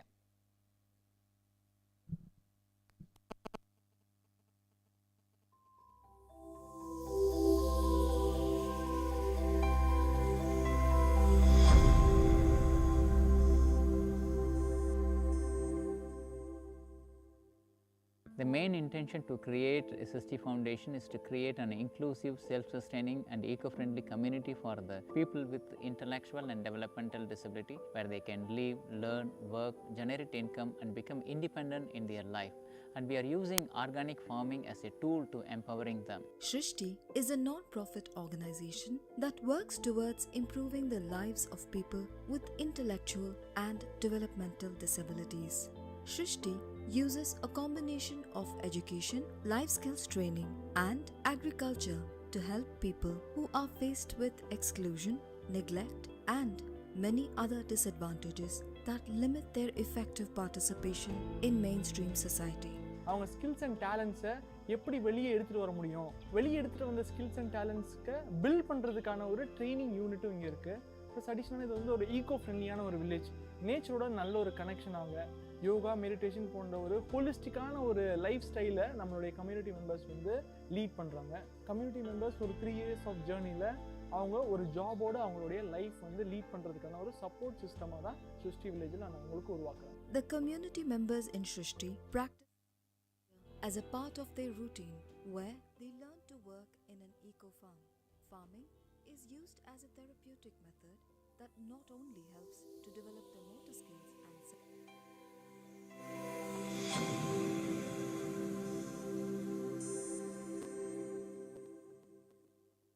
The The main intention to create SST Foundation is to create an inclusive, self-sustaining and eco-friendly community for the people with intellectual and developmental disability, where they can live, learn, work, generate income and become independent in their life. And we are using organic farming as a tool to empowering them. Shrishti is a non-profit organization that works towards improving the lives of people with intellectual and developmental disabilities. Shrishti uses a combination of education, life skills training, and agriculture to help people who are faced with exclusion, neglect, and many other disadvantages that limit their effective participation in mainstream society. அவங்க skills and டேலண்ட்ஸை எப்படி வெளியே எடுத்துகிட்டு வர முடியும், வெளியே எடுத்துகிட்டு வந்த skills and டேலண்ட்ஸ்க்கு build பண்ணுறதுக்கான ஒரு ட்ரைனிங் யூனிட்டும் இங்கே இருக்குது. ப்ளஸ் அடிஷ்னலாக இது வந்து ஒரு ஈகோ ஃப்ரெண்ட்லியான ஒரு வில்லேஜ், நேச்சரோட நல்ல ஒரு கனெக்ஷன். அவங்க யோகா, மெடிடேஷன் போன்ற ஒரு ஹோலிஸ்டிக்கான ஒரு லைஃப் ஸ்டைலை நம்மளுடைய கம்யூனிட்டி மெம்பர்ஸ் வந்து லீட் பண்ணுறாங்க. கம்யூனிட்டி மெம்பர்ஸ் ஒரு 3 years ஆஃப் ஜேர்னியில் அவங்க ஒரு ஜாபோட அவங்களுடைய லைஃப் வந்து லீட் பண்ணுறதுக்கான ஒரு சப்போர்ட் சிஸ்டமாக தான் ஸ்ருஷ்டி வில்லேஜில் அவங்களுக்கு உருவாக்குறாங்க. The community members in Shrishti practice agriculture as a part of their routine, where they learn to work in an eco-farm. Farming is used as a therapeutic method that not only helps to develop their motor skills and sensory skills, but also boosts their confidence and also creates self-reliant income opportunities for them. நாங்கள் dairy ஃபார்மில் சாணி வந்து உரத்துக்கு use பண்ணுவோம். அது மண்பு வரும், GM வந்து செய்ய. அதேமாரி பால் திறந்து வந்து பால் வந்து வெண்ணெய் எடுப்போம். அதுக்கப்புறம் மாட்டை கொல்லிக்கு வைப்போம். உள்ள தரையில் நல்லா கிளீன் பண்ணி வச்சுருவோம். அதை வெள்ளிக்கிழமை ஆகணும். அதேமாரி மாட்டுக்கு படிப்போம். வெள்ளிக்கிழமெல்லாம் மாட்டெல்லாம் படிப்போம். நாங்கள் வந்து கோழிக்கு சாப்பிட விட்டுவேன்.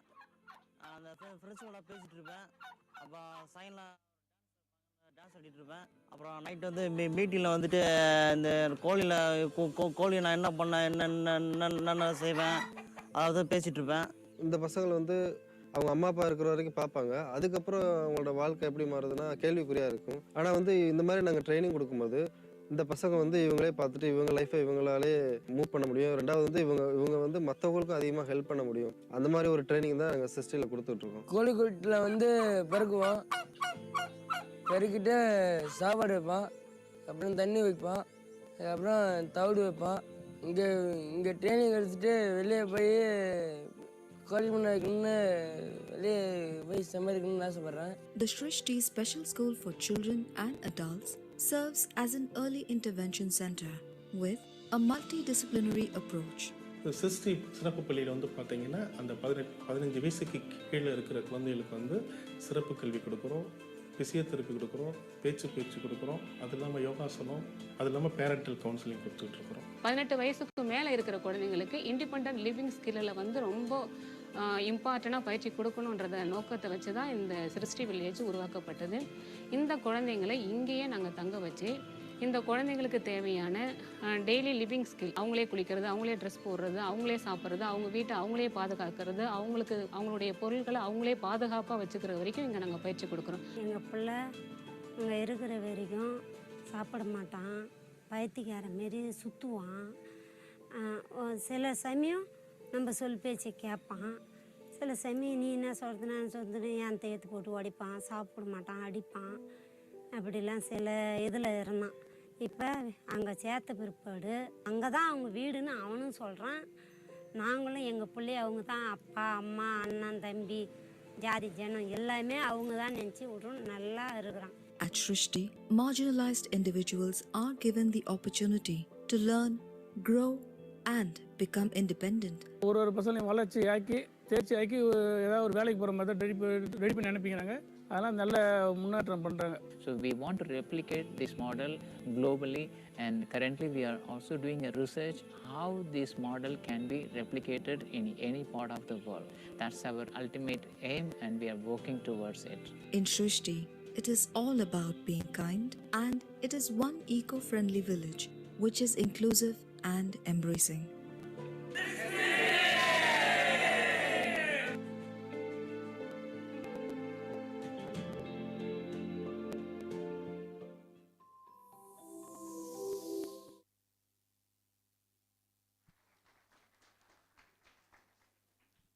Thank you.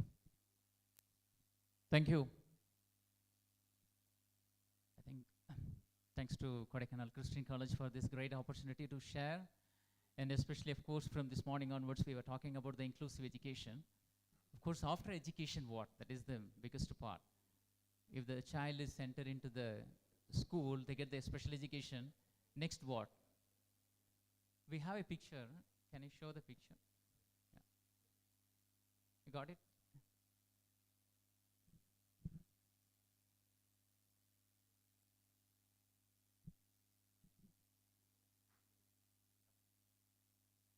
Anyway, the picture maybe you will see. So you can see the two boys who got their first month's salary.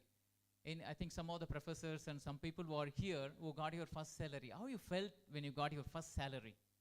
It's so special, right? I think still some of your students, maybe soon you will get the first salary. And you can see some of our boys who hold the first month's salary in their hand, and they feel very happy.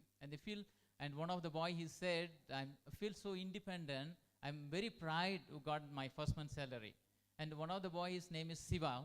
So I met Siva almost 4 or 5 years before in a hospital in Chennai. So he was tied in a robe in a hospital.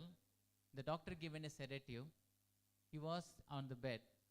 I checked with his father what happened to him. His father said, he's always start to run away. It's difficult for me to control. So what his father did, he locked in a room. His own father locked him in a room and sent just food and water under the door. And what will happen if I'm asking you, your own father locked in your room and sending you food, what will happen to you? You will get frustrated. You will get angry. And same thing happened to Siva also. He got so frustrated, angry, and he started to beat his father. So his father brought him to the hospital, and the doctors referred to the psychiatrist, and psychiatrist prescribed a lot of medicines to him. Once he started to taking all the psychiatric medicine, he became in a sedative state. Imagine a person who get food, get medicine, and sleep. How many of you are interested to have this kind of life? Imagine yourself. And this is not only for Siva, but in India, there are 1.6 million of people with intellectual disability who are locked in the room, who are segregated, separated from the mainstream society, are living in institutional care, are abandoned on the street. That we need to bring the change. That's only can happen through the inclusive environment. And we need to cater, are giving the space for them to learn skills. And that's what we at Srishti we are doing. Probably you can watch the video. I spent nearly 15 years in my life in an orphanage. It is an orphanage for the children with a disability and also for the neurotypical children. I grew up along with them. During my childhood days, we were playing together. We were fighting each other. We never find any difference among ourselves. But the children who are the neurotypical or the non-disabled children who got a chance to go to school, completing their education, later they got the graduate and get a job, slowly reintegrated with the mainstream society. But for the children with a disability, always stay back in the home and just get the food and shelter. That made me to think this is not the right life. If I ask you a question, if I provide everything, whatever you want, your food, your shelter, if you want anything, internet, computer, but just one condition, you are not allowed to move away from your home. How many of you are interested and how long you are staying in the room? One day? எவ்வளோ நாள் இருப்பீங்க அந்த மாதிரி உங்களுக்கு தேவையானதெல்லாம் கொடுத்துட்டு நீங்கள் வீட்டுக்குள்ளே ரூமில் இருக்கணும் அப்படின்னா?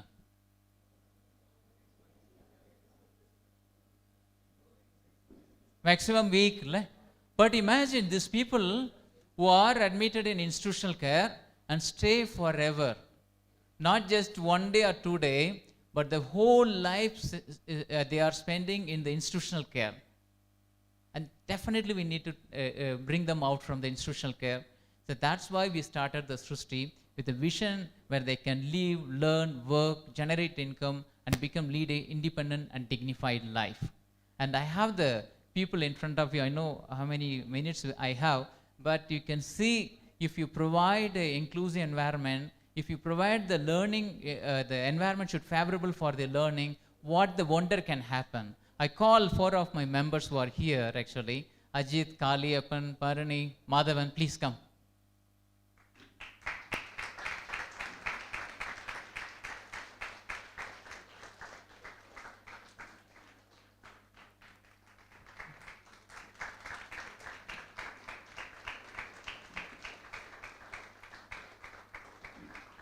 So they have a different background. Actually, you can see, so some who have parents, some they don't have a parent, some were abandoned, some went to the school, some never been to the school. But if you change the environment, it's favorable for the learning, and the wonder can happen. That happened to them also, actually. So as I think my previous speakers, all the panelists, everyone said, every child is very unique and they have the capacity. Only thing we need to give provide an opportunity. If you provide the opportunity, the wonder can happen. And Bharani, and he is working in a textile showroom, and Ajit is working as a gardener in one of the multinational company. Kaliappan also working as a gardener, and Madhavan is working as a housekeeping. And they are not just an example, but I think hundreds of people who completed and get job in the mainstream society. The two places we need to really give attention. One, internally, we prepare ourselves. Mean the people who has to prepare how to integrate themselves in the mainstream society. And the second, community, we are all, how much we are accepting, how much the environment we are creating for them to accept it, to accept them. And one more example I can say, one of the person who are from the Srishti who are using the wheelchair, he got a job in a small industry next to our organization, but the factory is very tiny, small factory, no accessibility. But the MD said, definitely I want to have a person with a disability in my factory. So the person entered into the factory, the MD immediately recognized using the wheelchair. Next day, he constructed a ramp. First change happened. Second, he is always crawling to climb onto the first floor. And the second day what he did, he moved his desk to the first floor. And third thing happened, he used the toilet was not accessible. Third day, he changed immediately the accessible toilet. So just one person with a disability enter into in his factory, the whole factory become accessible. So that's what we need. Yeah, unless you see the people with the disability, unless you have the personal experience with them, you don't think about it.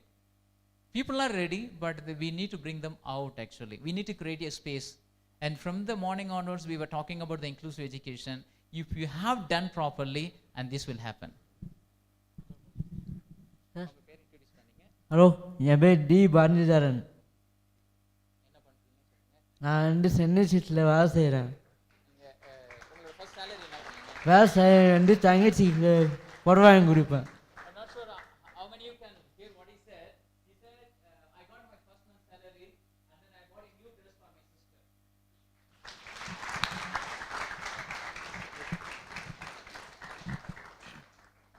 என் பேர் ராஜ்குமார்.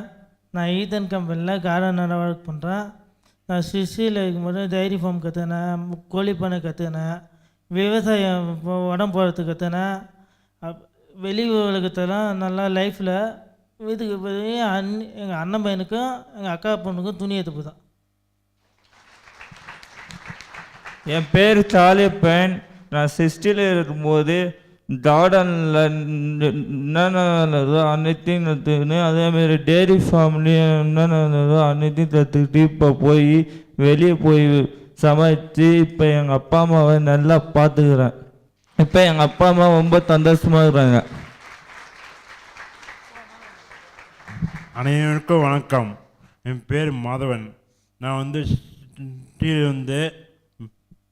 மேட்டை போட்டேன். மேட்டை housekeeping செஞ்சேன், எல்லாம் weeding எடுத்தேன். இப்போ வெளியே போய் சம்பாதிச்சு எங்கள் அப்பா அம்மாவுக்கு கொடுத்தேன் முதல் சம்பளம். தேங்க்யூ. நன்றி. Thank you. Thank you, Bharani. Thank you. Yeah. So they are all just examples actually. But only thing they need an opportunity. Once they got the opportunity, that's what we are doing at Srishti. We need to give a space for them to learn. Allow them, I think ma'am correctly said, allow them to do some mistake. How we all learn actually. So only by doing mistake. If you are not giving a space, if you're not giving, include them in our community, it is difficult for them to bring the inclusion. It's as we are doing right now. It's always in the policy or always in the law and never into the implementation.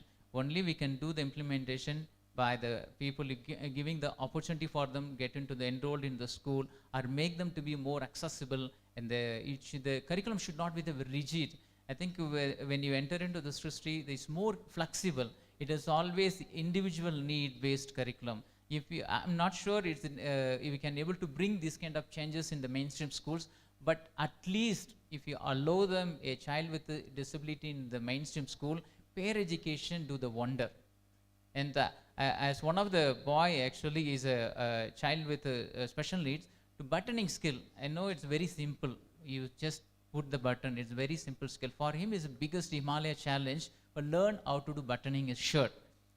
Teacher trained him every day and never worked. But once his friend came and then just slap him, it's very simple why you are struggling. He started to buttoning first day, second day you do yourself, and third day you learned it. நம்மளாம் யார் சொன்னா கேட்போம்? அப்பா அம்மா சொல்றதை கேட்போமா, friend சொல்றதை கேட்போமா? ஆப்வியஸ்லி. அப்போ அவன் ஃப்ரெண்டு சொல்லும்போது அவன் ஈஸியாக கற்றுக்கிட்டான். அது எங்கே நடக்கும்? வீட்டில் இருந்தால் நிச்சயமாக நடக்காது. It's only can happen in the classrooms environment. So just opening a space for the children with a disability, we can create a wonder. That's what inclusive education has to play in the future. Thanks to everyone.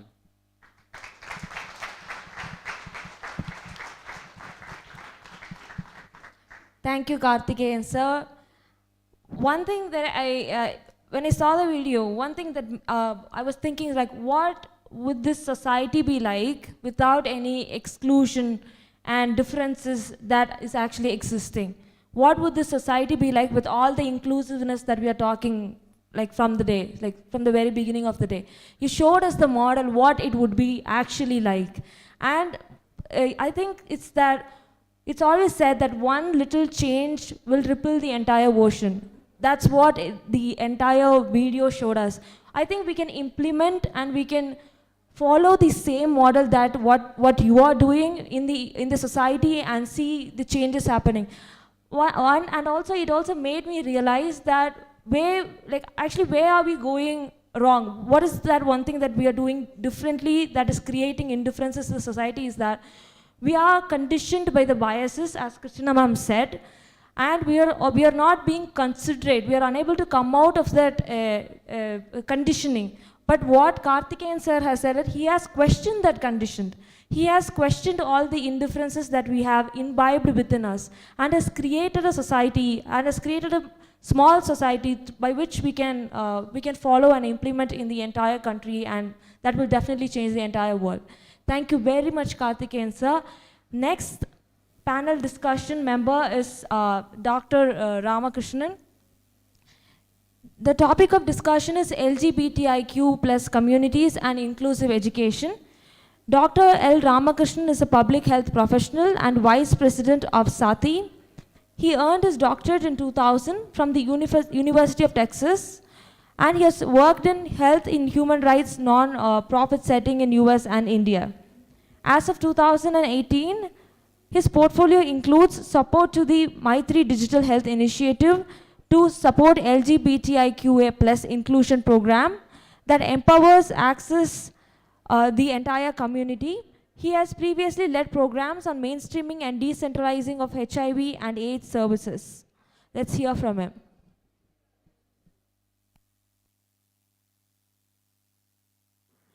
Good afternoon. In this segment, we will try and look at inclusive education from the perspective of the lesbian, gay, bisexual, transgender, intersex, and other queer communities, LGBTIQ+ for short.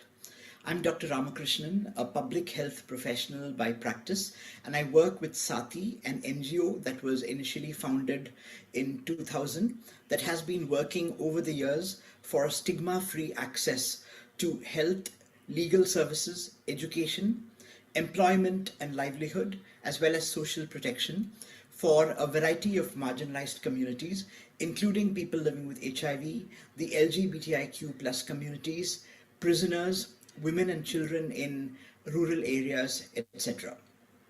So I will be talking about LGBTIQ plus inclusion from the context of the Sustainable Development Goals, and then move on to talk about why we are interested in LGBTIQ plus inclusion in the field of education. I will delve a little bit into basics of gender and sexuality, the legal context in India, and conclude with what we as students and faculty should be doing to ensure barrier-free education. So, I'm sure a lot of you are aware of the United Nations Sustainable Development Goals, which the countries around the world have adopted to achieve by 2030 over a period of 15 years. And there are SDGs in the area of poverty, eradicating hunger, good health and well-being, quality education, etc. So when we talk about LGBTIQ plus inclusion in education, we contribute to quality education, we contribute to gender equality, we contribute to good health and well-being, we contribute to decent work and economic growth for the LGBTIQ plus communities, and we contribute to peace, justice, and strong institutions, among others, as well as reduced inequalities. But our focus right now is on education. So why are we interested in LGBTIQ plus in education? So first, I'd like to dispel any misconceptions that LGBTIQ people are not part of education systems. They very much are, whether as students or staff or faculty. In fact, in the year 2016, the University Grants Commission issued a notification, which was a modification of the anti-ragging regulations that specified ragging based on sexual orientation and gender, including transgender, as among the many vulnerabilities that make students vulnerable to ragging. This regulation and this notification was also taken up by the AICTE, which oversees technical education and engineering education in the country, as well as more recently, last year, by the National Medical Commission. So whether we're talking professional education or arts and science education, all higher education institutions now have a mandate to recognize sexual orientation and gender, including transgender, as among the factors that make students vulnerable to ragging. Okay, so what about ragging, which we also refer to as hazing in some countries, as bullying when it comes to school children? There are data globally from UNESCO that show that 24.6 crore children, that is 246 million children and adolescents, experience violence in and around school every year. And this kind of violence, whether it is bullying or ragging or other kinds of harassment, adversely affect the health and well-being of learners and make educational systems unsafe. Now, when we talk about LGBTIQ people in India, in 2018, the Supreme Court, in a landmark judgment that basically said being LGBTIQ plus is not a crime as long as you are an adult in a consensual relationship. The Supreme Court also said that about 8% of India's population from the LGBTIQ plus communities, which is a huge number. So you can be very sure that LGBTIQ plus persons are part of educational institutions, whether you know it or not, whether they have come out and disclosed or not. And there are many reasons why young people and older people do not disclose their gender identity and sexuality, and we'll look at some of that. So I'm going to talk a little bit about gender, sexuality and socio-cultural factors in the Indian context as well as the global context.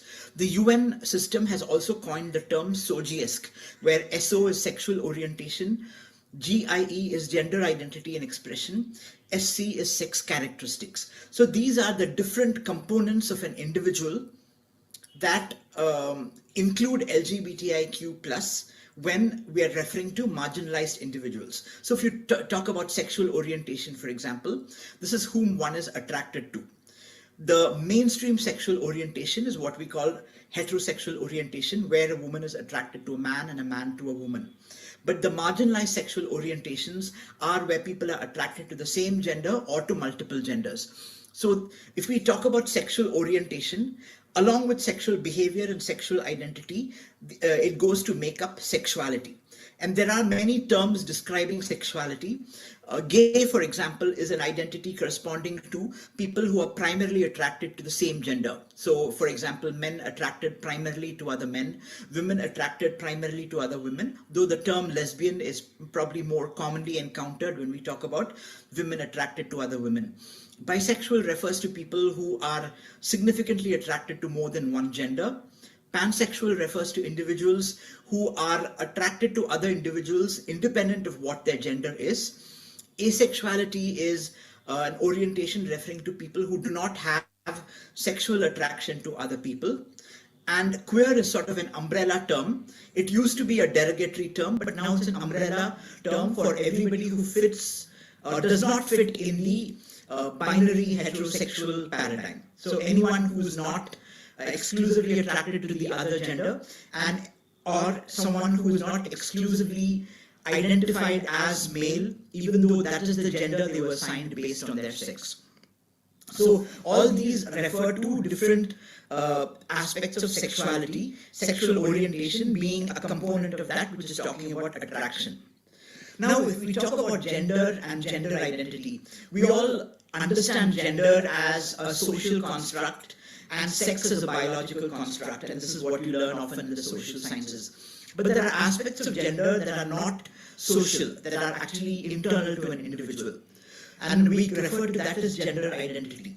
So broadly, the World Health Organization talks about gender as the socially constructed roles, behaviors, activities, and attributes that a given society considers appropriate for men and women. So being athletic, being aggressive, being argumentative, being rational, being interested in sports are all, attributes associated with the male gender. And being domestic, being meek, being compliant, being interested in perpetuating tradition, all of these are attributes assigned to the female gender. But obviously these are socially constructed. Certain things like, for example, wearing a dhoti or a lungi may be seen as associated with the masculine gender in some cultures, but may be seen as feminine in other cultures. So there's very much a social component to gender. Now, apart from what society deems is your gender, which is typically based on your biological sex, the parts you're born with, there is also an internal aspect of how an individual feels. So a person may internally feel as a man, a woman, both or neither, regardless of what body parts they are born with. And test of spiritual feelings and spiritual characteristics, and such children are revered. We have notions of Ardhanarishwara in Hinduism. We have, we have Arjuna in the Mahabharata. We have a lot of examples like this in Hinduism, but there are also examples that biblical scholars as well as Islamic scholars have unearthed based on scholarly research. So the point that this is not there in our culture is false. We also have people who say this is not there in nature, that all of this is unnatural. But there are biologists and medical professionals who have pointed out that bisexual, homosexual behavior and transgender expression have been found in over 450 species of vertebrates and invertebrates, whether we're talking about policy and curriculum. So most of the subjects, whether we're talking about high school biology or we're talking about college level natural or social sciences, really don't have much in terms of LGBTIQ content. You will find the male and female reproductive system. You will find mention that, as boys reach adolescence, their body undergoes certain changes, physical changes, hormonal changes, and boys start developing attraction to girls, etc., etc. There's nothing about gender and sexual diversity which needs to be brought into the life sciences and the social sciences. It should also be brought into teachers' training, as I said. Now, good afternoon. In this segment, we will try and look at inclusive education from the perspective Thank you, Dr. Ramakrishnan, sir. Thank you for briefing us about LGBTIQ plus communities and how the policies have changed over the years to accommodate everyone and to create an inclusive society. Is there any questions that you want to ask the panel members?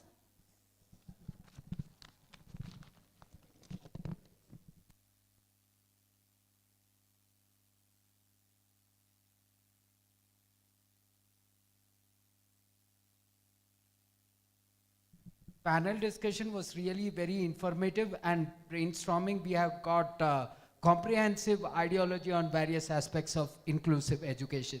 My question to Dr. Christina ma'am is, you were speaking about assessment modalities in school to bring inclusive education in true spirit.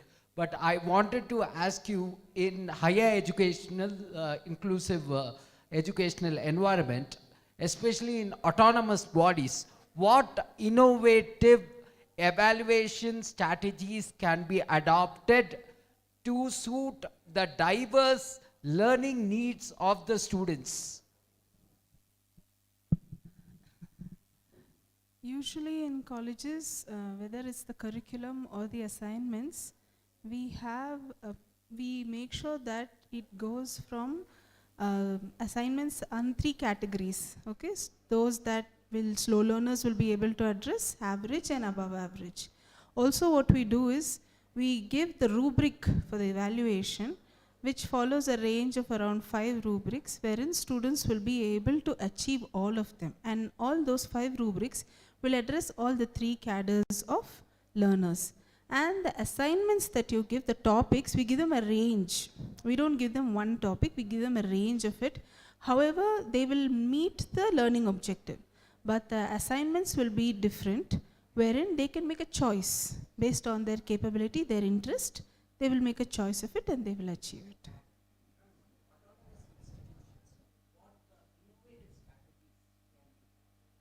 For evaluation. For evaluation only I was telling you, sir. For evaluation, we give them assignments. The objective will be the same, but the range of assignments will differ varying on the cadre and the capability of the learner. Open book system, we've tried it actually during the pandemic. It wasn't a success because when it comes to open book, we have to give them different material. It's very time consuming for them, but they do it. It's not that they don't do it. For an exam environment of 2 hours, it is not possible.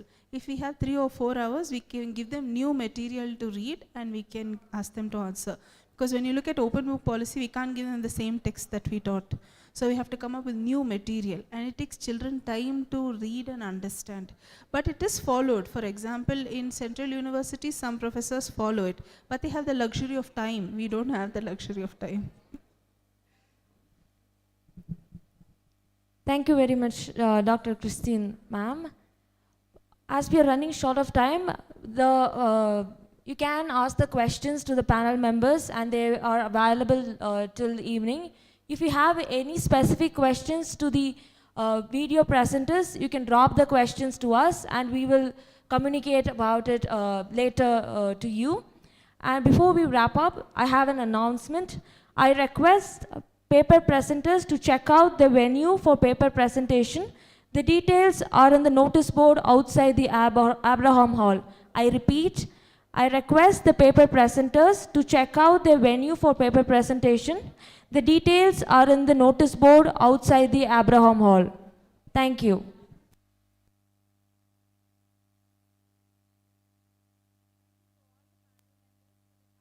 Session, and thanks for bringing your team here and explaining us the realities of inclusive education. Now I'd like to call Professor Daniel Samuel Hughie for the vote of thanks. Yes. Good afternoon. I thank the God Almighty for making this panel discussion a very grateful session. And I also thank all the panelist members from the start, from Karthikeyan sir till the last, to Ramkesh sir, for making this panel discussion a very grateful session and also a learning experience for our students. And I also thank all our faculty members and the students who are coordinating for this, and all the audience for staying patiently with us. Once again, I thank you all and have a blessed day. Thank you. Thank you, sir. Now I call Ms. Ranjini, Cultural in Charge, for an announcement. People who are participating for culturals, kindly listen to it.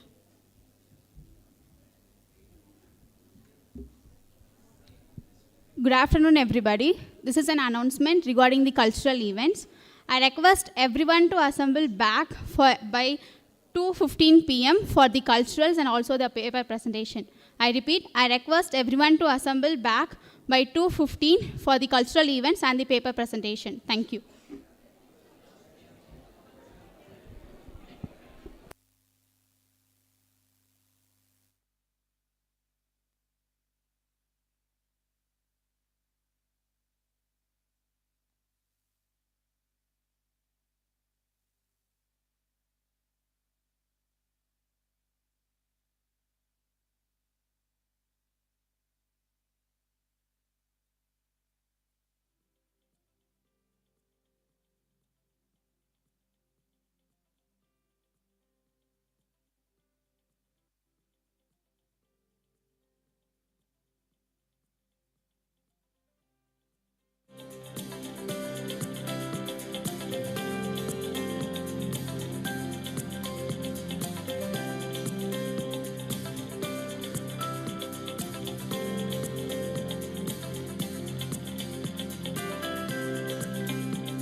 Every youngster is the future of the world. Hello, future. I'm calling you.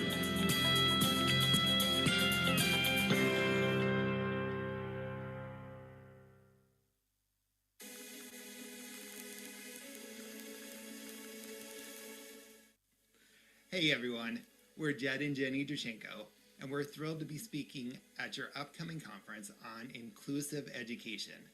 Now we've got two important topics that we're excited about covering. The first is the role of parents in education, and the second is peer education specialist, which is all about teaching in the classroom and how to get as many children involved as possible. Now Jen, that's something you know a lot about. Yeah, so I am a social worker and a special education teacher in our local schools here. And we are also parents to 4 girls who attend our local schools. So on both sides, we get to be parents who are trying to learn the best way to be involved and help our students learn. And then also in the schools, helping our students get engaged, making sure that we're using inclusive practices in our schools, and also creating parent opportunities in our schools so they can engage with their students and that they know the best ways to help their students. So this is a topic that's near and dear to our hearts, and we can't wait to be a part of this conference. We want you to know that we believe in inclusive education, and we can't wait to see you there. I support inclusive education. I support inclusive education.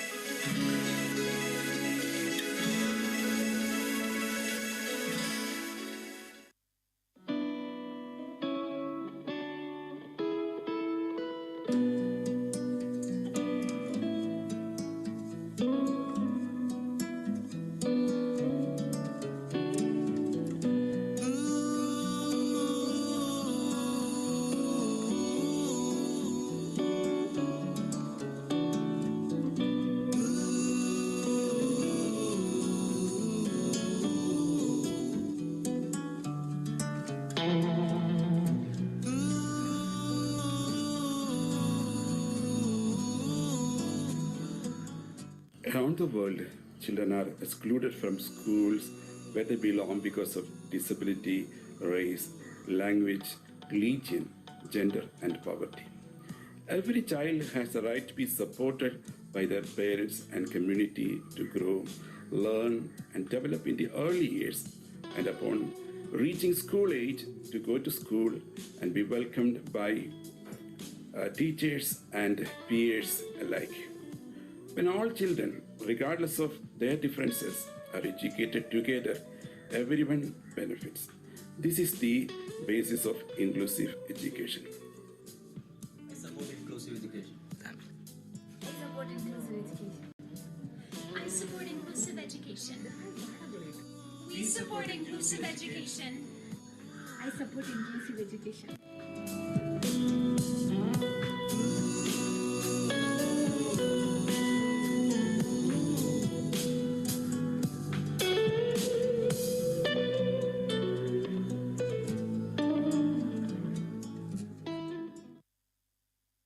Hello, future.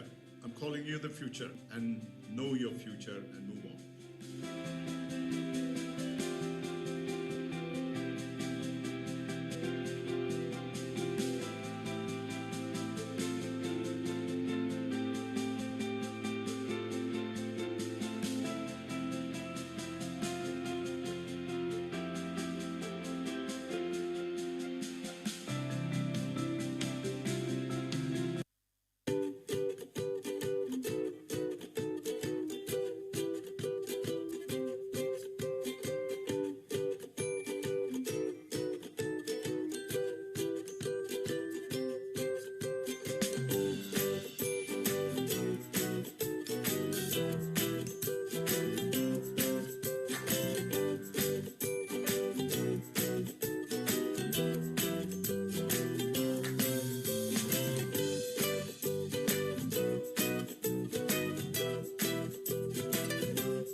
Every youngster is the future of the world.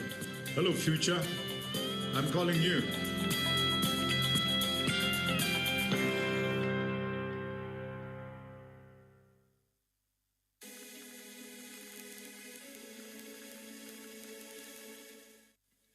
Hey everyone, we're Jed and Jenny Dushenko, and we're thrilled to be speaking at your upcoming conference on inclusive education.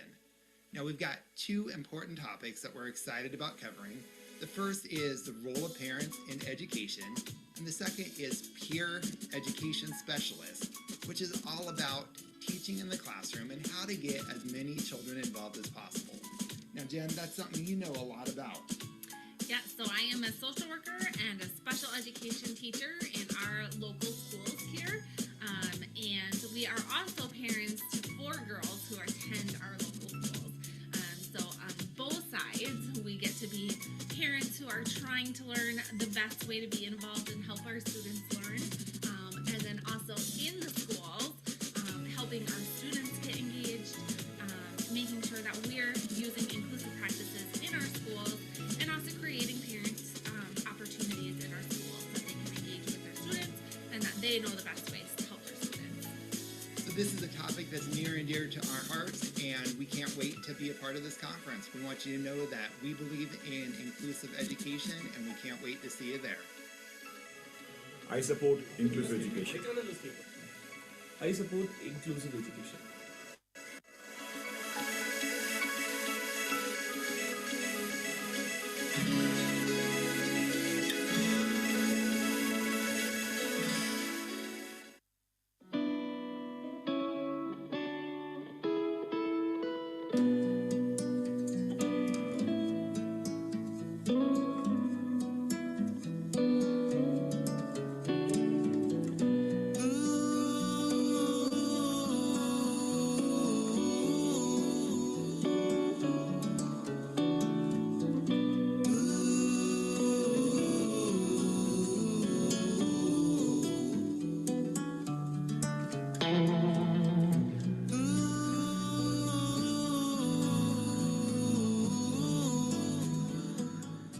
Around the world, children are excluded from schools where they belong because of disability, race, language, religion, gender, and poverty. Every child has the right to be supported by their parents and community to grow, learn, and develop in the early years, and upon reaching school age, to go to school and be welcomed by teachers and peers alike. When all children, regardless of their differences, are educated together, everyone benefits.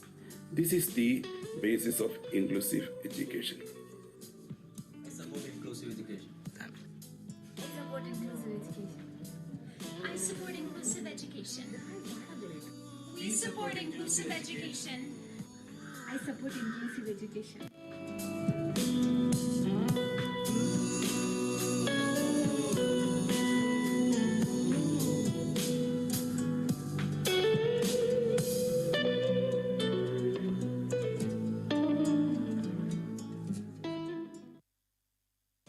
Hello, future. I'm calling you the future, and know your future and move on.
Every youngster is the future of the world. Hello, future. I'm calling you.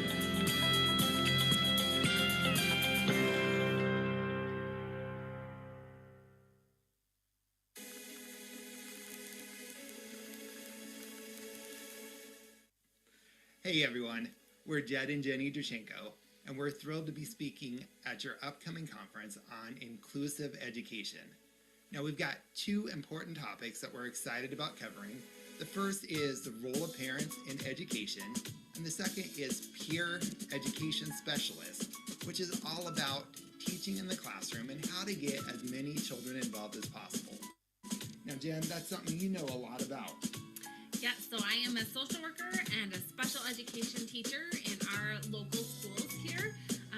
And we are also parents to 4 girls who attend our local schools.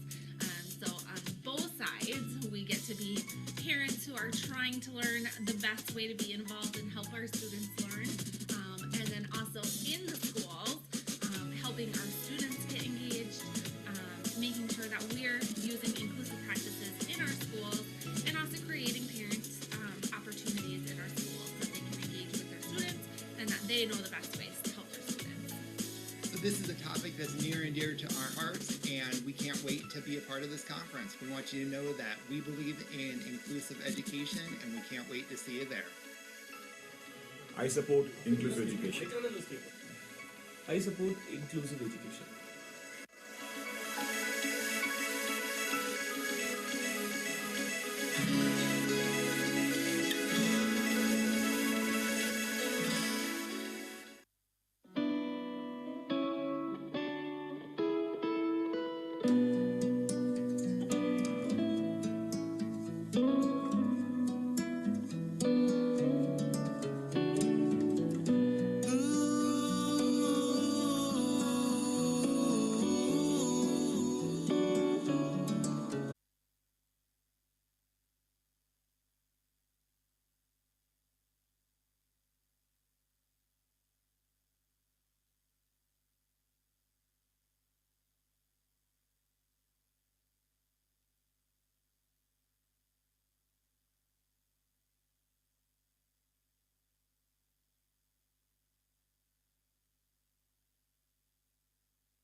Every youngster is the future of the world. Hello, future. I'm calling you.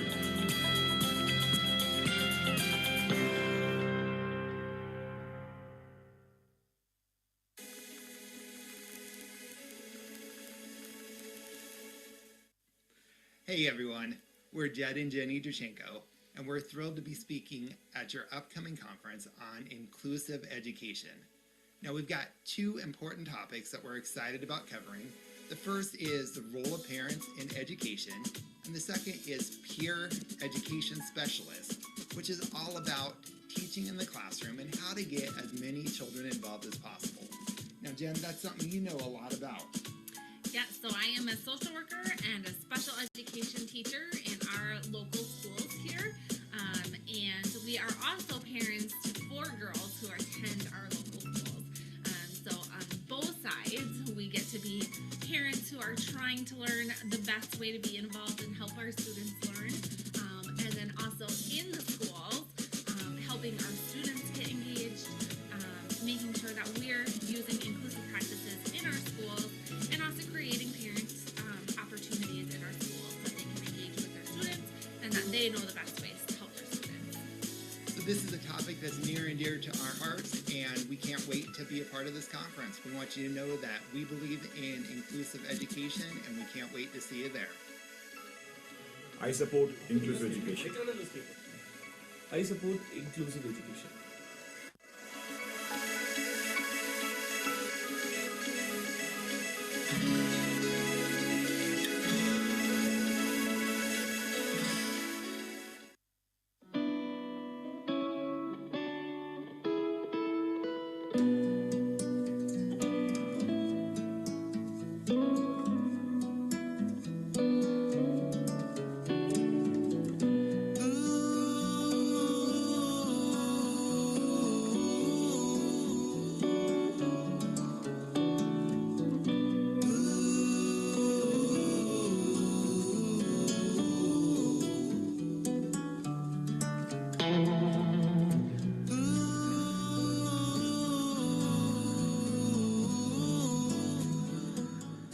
Around the world, children are excluded from schools where they belong because of disability, race, language, religion, gender, and poverty. Every child has the right to be supported by their parents and community to grow, learn, and develop in the early years, and upon reaching school age, to go to school and be welcomed by teachers and peers alike. When all children, regardless of their differences, are educated together, everyone benefits. This is the basis of inclusive education. I support inclusive education. I support inclusive education. I support inclusive education. We support inclusive education. I support inclusive education.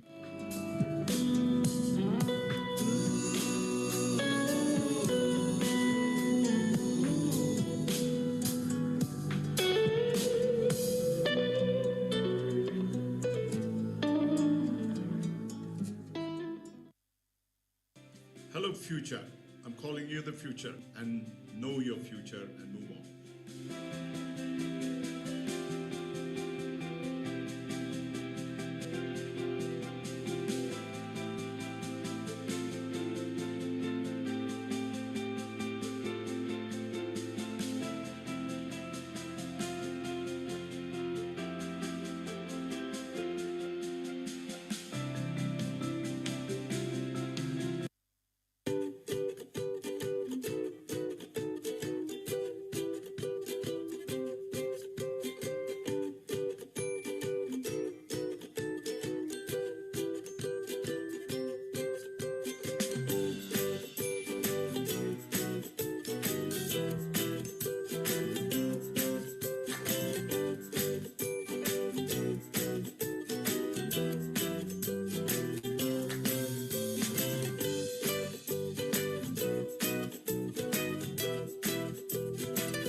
Every youngster is the future of the world.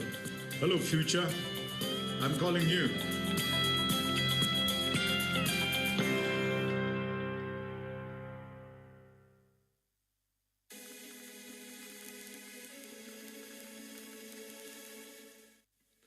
Hey everyone, we're Jed and Jenny Dushenko, and we're thrilled to be speaking at your upcoming conference on inclusive education.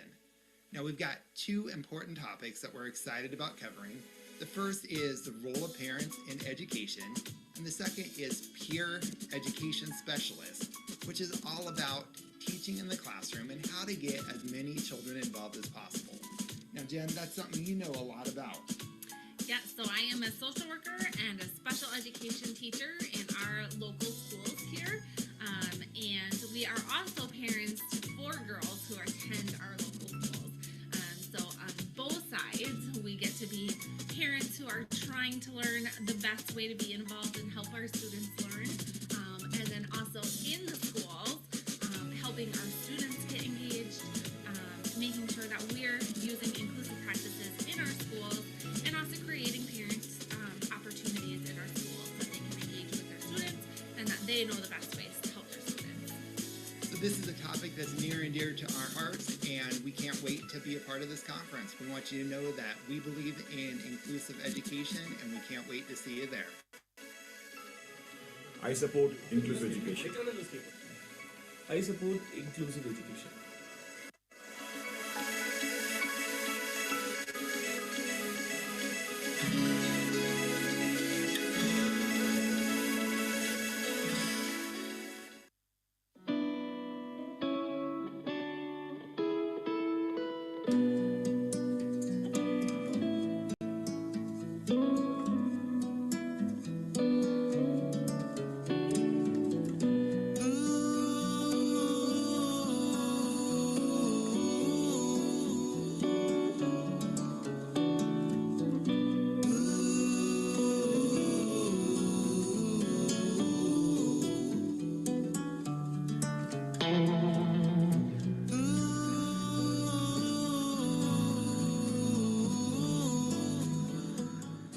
Around the world, children are excluded from schools where they belong because of disability, race, language, religion, gender, and poverty.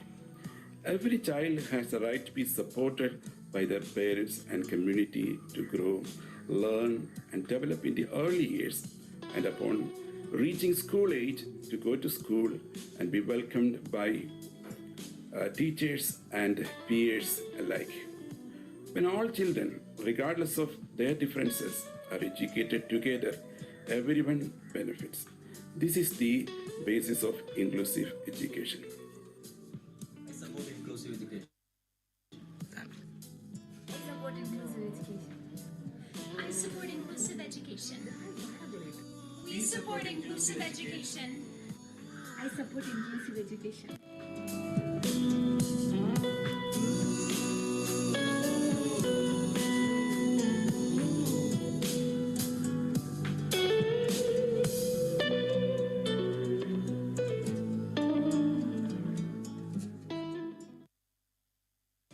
Hello, future. I'm calling you the future, and know your future and move on.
Every youngster is the future of the world. Hello, future. I'm calling you.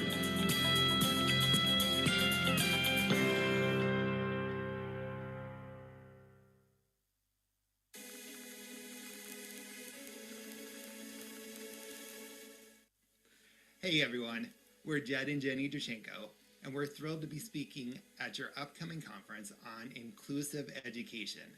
Now we've got two important topics that we're excited about covering. The first is the role of parents in education, and the second is peer education specialist, which is all about teaching in the classroom and how to get as many children involved as possible. Now Jen, that's something you know a lot about. Yeah, so I am a social worker and a special education teacher in our local schools here. And we are also parents to 4 girls who attend our local schools.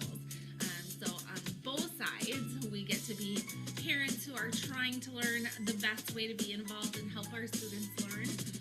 And then also in the schools, helping our students get engaged, making sure that we're using inclusive practices in our schools, and also creating parents opportunities in our schools so that they can engage with their students and that they know the best ways to help their students. So this is a topic that's near and dear to our hearts, and we can't wait to be a part of this conference. We want you to know that we believe in inclusive education, and we can't wait to see you there. I support inclusive education. I support inclusive education.